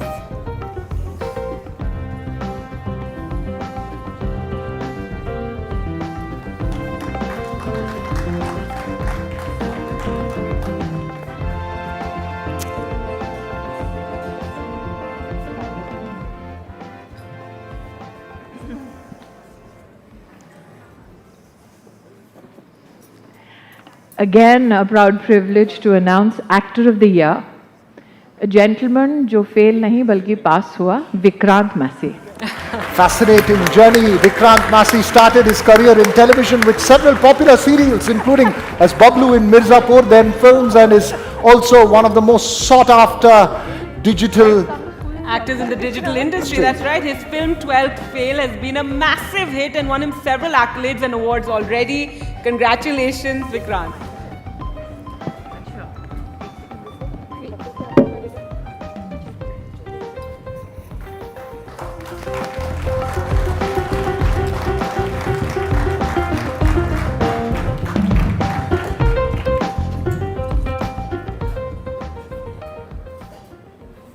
All right. Firstly, thank you so much, NDTV, for this honor. And I had thought that I'd speak about other things. I really didn't know that Smriti ma'am is presenting the award to me. So I just want to share a small anecdote. Life actually, as you said, has come a full circle. Back in 2006, when I was trying to make ends meet as an actor, a boy came running from an adjacent set to me saying that, "Aapse ma'am milna chahti hain." And I said, "Ma'am," she's like, "Smriti ma'am milna chahti hain." She invited me over to her set. She'd seen a couple of my TV shows back then. And she told me that, "Vikrant, you have tremendous potential. I wish you all the very best." Very gladly, she even shared her sham ka nashta with me. And she sat with me, she spoke to me without knowing me just through television screens. And I remember very, very vividly our conversation. It was a pretty long conversation. And as I said, I was trying to make ends meet. Within a month, I get a call from a production house. And I get offered a TV show, which really helped me at that time. And years later, I got to know that she was the one who recommended my name there.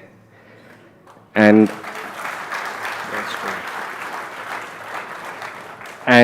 yeah, so here I am, being presented the Actor of the Year award by her is a very special moment. Thank you so much.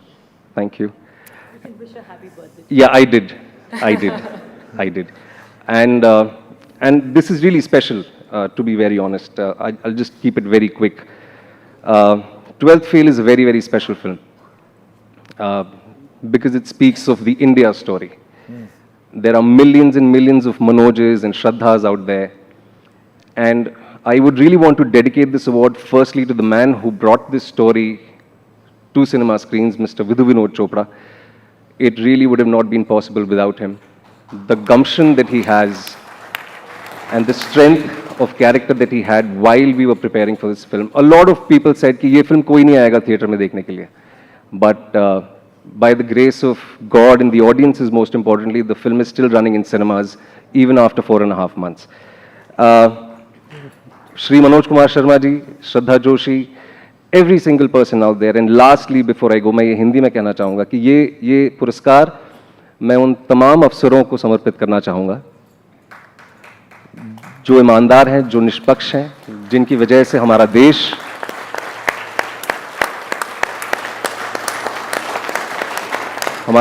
हमारा संविधान, हम सब सुकून की नींद सो पाते हैं.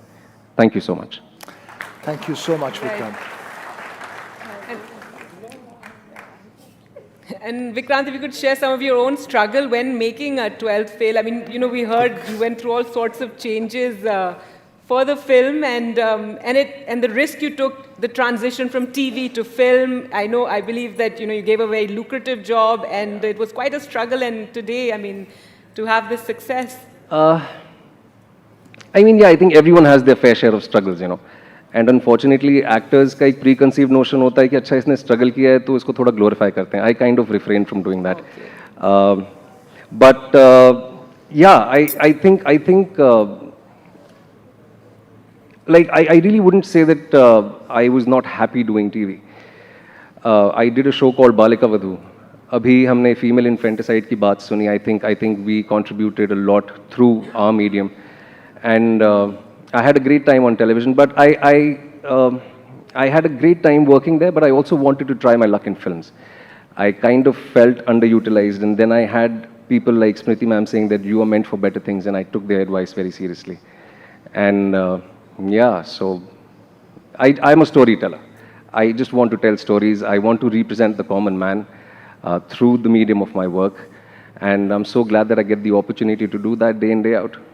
Nidhi, would you like to ask any question? मैं सिर्फ यही पूछना चाहूँगी, जो परिश्रम आपने दिखाया और हज़ारों युवा यूपीएससी की पढ़ाई तो करते हैं, लेकिन स्कूलों में जो पढ़ाई के लिए परिश्रम करते हैं, आप एक प्रेरणा के स्रोत बने. तो उन्हीं बच्चों को, उसी परिश्रम के लिए बच्चों को ज़रा हौसला वर्धन कर दें, क्योंकि कईयों के इम्तिहान चल रहे हैं. अगर आप उनसे कुछ कहना चाहें आज तो. देखिए, सारे बच्चे जितने हैं बहुत होशियार हैं, उन्हें किसी अनसोलिसिटेड एडवाइस की ज़रूरत है नहीं. बट मैं इतना ही कहना चाहूँगा जो हमने फिल्म में कहा है कि अगर आप ईमानदार हैं, अगर आप in the face of adversity if you can hold your own and not give up, जो श्री अटल बिहारी वाजपेयी जी की कविता हमने फिल्म में कही है, हार नहीं मानूंगा, रार नहीं ठानूंगा, काल के कपाल पर लिखता मिटाता हूँ, गीत नया गाता हूँ. अगर हम सब मिलके ये विचारधारा रखेंगे तो जिस रास्ते पे हम ऑलरेडी चल चुके हैं, I am sure it's only going to get better with time, and the beautiful country, the glorious country that we are definitely going to move towards better future. What a fascinating message for the evening. Thank you so much, Vikrant. Thank you. Fascinating. Thank you. Thank you so much. Yes.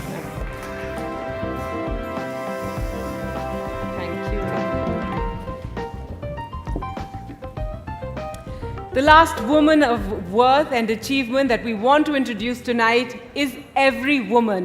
It's me, it's you, it's the woman at the bus stand, the one selling vegetables. It's the mothers and sisters, the farm workers, the laborers, the healthcare workers in villages, and the women commanding the cockpit.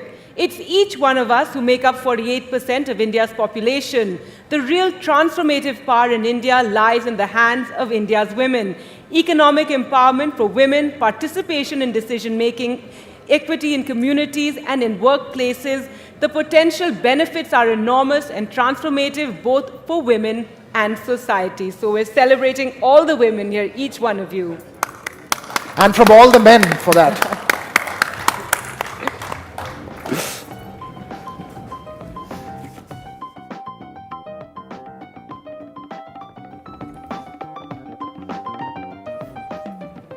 Ladies and gentlemen, bringing to you the next category, climate change.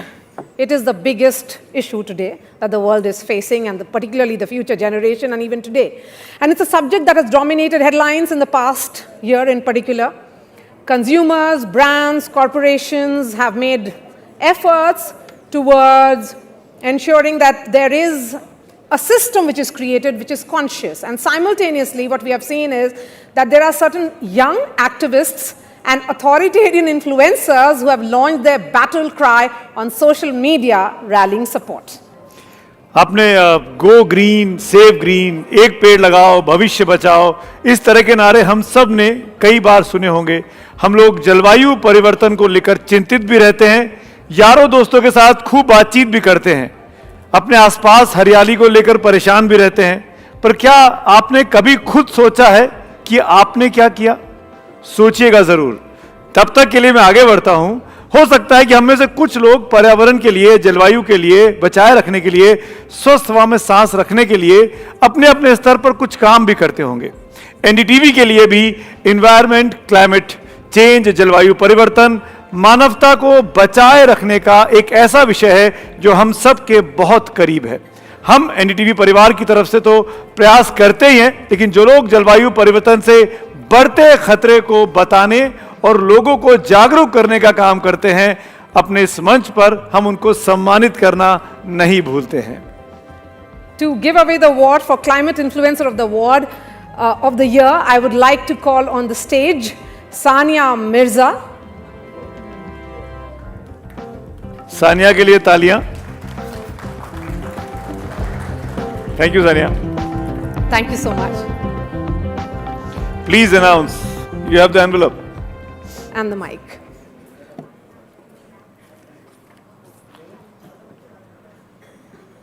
And the award goes to Prajakta Kohli. Not much of a surprise there. She is mostly sane. Congratulations Prajakta. आप लोगों ने प्राजक्ता को बहुत TV पे, OTT पे, content में खूब देखा होगा। Big congratulations Prajakta. आप सब पहचानते होंगे, लेकिन ये जलवायु परिवर्तन को लेकर भी बहुत बड़ा काम कर रही हैं। बहुत बहुत बहुत मुबारक हो प्राजक्ता। और अपने अंदाज में कर रही हैं, शायद इसीलिए बहुत ही एसेंशियल है कि जो आपका रोल है, जो यूथ का रोल है इन्फ्लुएंसर्स के स्पेस में, एक अपने अंदाज में बताना, मोस्टली सेन रह करके। सबसे पहले तो thank you so much, thank you NDTV. First of all it's such an honour to be in a room with all these people. मैं कुशा से भी वही बोल रही थी, मैं जितना लेट आएगा उतना मुझे बुरा लगेगा, because everyone who is coming before me is just doing such incredible work which is so inspiring, and I feel very very grateful that I get to be a part of these rooms which have such influential conversations happening. I'm very grateful. Thank you Sarya, this is such a moment. My conversation with climate action actually started 2-3 साल पहले, and I remember when UNDP and I kind of got together, my first question to them was, I've not done any work in this, why do you want me to be a youth climate champion? So the first few months were actually just understanding the role that I would play as a creator in this fight that we have against climate. And very quickly, I realized, thanks to my audience, thanks to this country that we are a part of that empowers creators like me to actually have a voice. I'm very proud to be from an economy that kind of gives us a platform to speak about things that matter to us, and eventually realize that creators have a huge role to play, even if it's just taking important, complicated conversations and breaking them down into tiny pieces so our audience can understand. So I am very, very grateful for this position that I have in this, and thank you NDTV, thank you so much. Prajakta, एक सवाल छोटा सा, क्या काम ज्यादा आसान है, acting करना या एनवायरनमेंट के लिए अवेयरनेस क्रिएट करना? दोनों भी आसान नहीं है, दोनों के अलग अलग चैलेंजेस है, पर मजेदार हैं।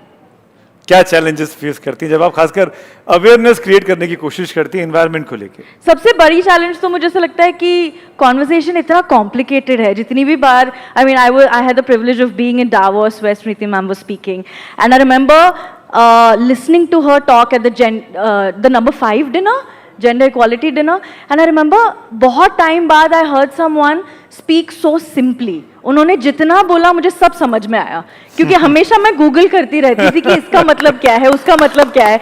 I was sitting and googling green hydrogen. मैंने कहा however I worked in climate action and I don't know about green hydrogen. It's shameful, but I'm always googling. So I think storytelling, but even more simpler storytelling is important. Like every time I will leave, thank you. Every time I will leave, there'll be conversations saying very nice Prajakta, लेकिन SDGs क्या है? Very nice Prajakta, लेकिन net zero क्या है?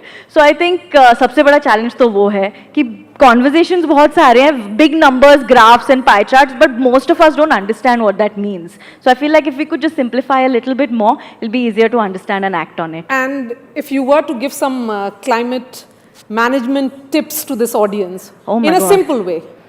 Waste segregation, don't litter, please don't use single-use plastics, and recycle. Thank you so much on that note. Thank you so much. Sania. Thank you so much. Thank you. Thank you, Prajakta, and congratulations for the award. Thank you. Thank you. Thank you. Pleasure. Thanks. Thank you. Bye Prajakta. चलिए. और आइए बात के शाम का वो पल आ गया है जिसका आप पूरी शाम से इंतजार कर रहे थे, 3-4 घंटों से यहां बैठे हुए हैं। हम बात कर रहे हैं आज के मुख्य अवार्ड की, NDTV Indian of the year. कौन होगा वो? क्या लगता है आप लोगों को? कोई व्यक्ति होगा, कोई शख्सियत होगा, कोई इंस्टीट्यूशन होगा? क्योंकि इस तरह के अवार्ड्स दिए गए हैं पास में, तो वो कौन सा इंस्टीट्यूट है, वो कौन सा? तो इसीलिए हम थोड़ा ऑडियंस से सवाल पूछते हैं। हाँ। ओसामा और अरुण वहां पर हैं। ऑडियंस से जरा सवाल पूछते हैं कि इंडियन ऑफ द ईयर 2023 क्या कौन होना चाहिए?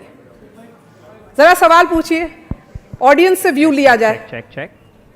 Hi, am I audible? Let's take an audience poll. Hello, check. Hello. Good. I'm good. Yes. Hello. I'm back, and let's have some answers from you guys. Have we revealed anything right there?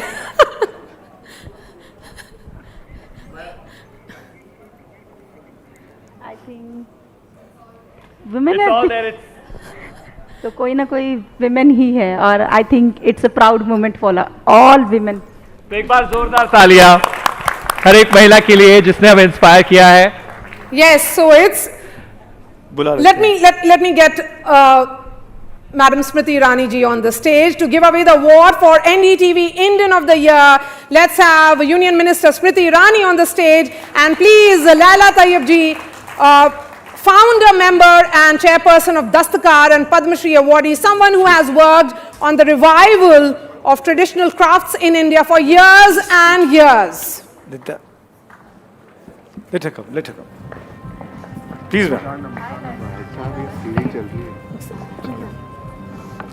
Yes, please go ahead. Yes. You have to go ahead.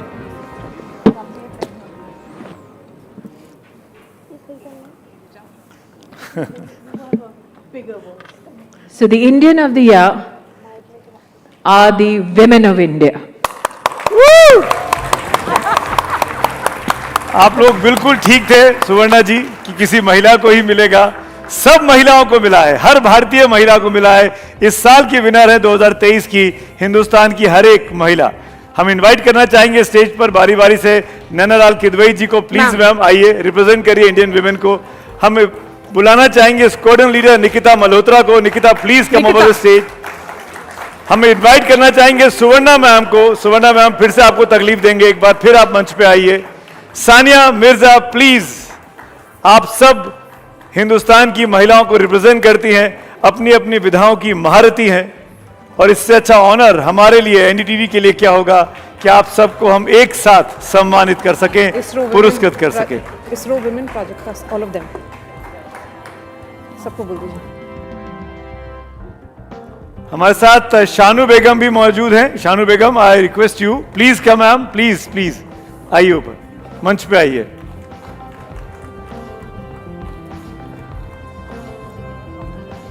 Prajakta, join us as well on the stage. It's celebration of each and every woman who's present in this hall today. Please क्या Prajakta? Yes. Ma'am, please, let's celebrate science. इस team ISRO, The team ISRO, please come. Smriti ma'am. Ma'am, Smriti ma'am, ये trophies एक एक करके आपको trophies देना हो। हाँ जी। Yes. You have enough on you.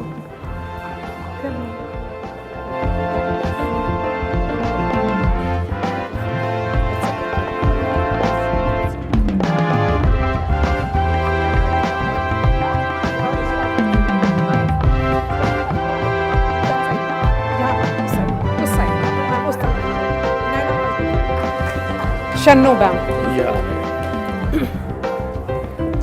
Suvarna ji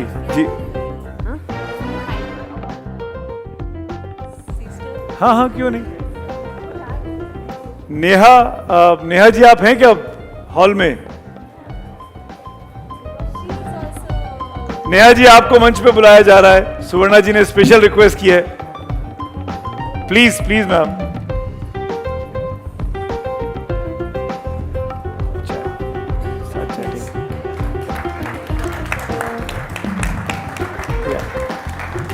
Ma'am, let me begin with you, Smriti ma'am. 2023, the year of women. I think the amalgam of women here from all walks of life, all generations, is what being Indian and being an Indian woman is all about. So they deserve the mic, not me. I can only say congratulations, NDTV. Finally, somebody has woken up to the power of Indian women and declared them. Take this mic. Next question is coming to you. Why only for this year, but in perpetuity, I think. Their talent is to be celebrated. To all the Indian women at home or overseas who are watching, congratulations. Laila ma'am, एक सवाल मेरा आपसे है, कैसा लग रहा है आपको इन महिलाओं के बीच में एक साथ खड़े होकर सम्मानित? Feels really wonderful. You speak on mic, ma'am, please. Feels absolutely wonderful. But I think it must be quite scary as well for some people in the audience, because now that women have escaped the cage of societal prejudice and stereotypes, nothing is going to stop us. From you as well. Thank you, ma'am. And I think हमें रोज आईने में जैसे मैं खुद को ये नियम अपनाती हूँ, मैं आईने में एक बार खुद को देख के जरूर बोलना चाहिए, I am phenomenal. I think जो आपको वाइब्स ये देते हैं ना, वो बहुत अच्छा सुवर्णा लगता जी, है। आपने बड़ी अच्छी बात की। मैं चाहूंगा एक स्टैंडिंग ओवेशन इन सब के लिए बनता है। जोरदार तालियां आप सबसे रिक्वेस्ट है भारतीय महिलाओं के लिए। हिंदुस्तान की हर एक महिला को रिप्रेजेंट कर रही है एनडीटीवी इंडिया के मंच पे मौजूद हर महिला। Thank you so much. Thank you so much. I would request the women here to share their thoughts. Naina Lalkidwai, beginning with you. I think that we are now finally in an era where women can rise to their full potential, that we're here to celebrate women across so many fields, women leaders who truly matter, women leaders who are the India of today and tomorrow. So congratulations to everyone, and so happy to be here in everyone's midst. Thank you so much, ma'am. Squadron leader Nikita, your thoughts? I would just like to say, if the President of India can be a woman can reach everywhere. So, way to go. How fantastic. Sanya. Well, this is working, yes. Yes. Well, thank you very much. It's truly an honor to be standing with such incredible achievers, but especially the women achievers, and I may be biased here, but we all as women try and represent ourselves in the best ways possible in our different fields, in our different eras and generations. And I hope that moving forward, we can all together make this country even greater. And yeah, I think that, you know, we are already doing quite well, as you can see the stage. So thank you very much. Ma'am. Can I have the mic, please? Yes, please. It's a moment of my life to be standing with all these achievers and honoring us like this. And we have been transformed from supporting role to the leadership, because a lot of women leaders are here now, and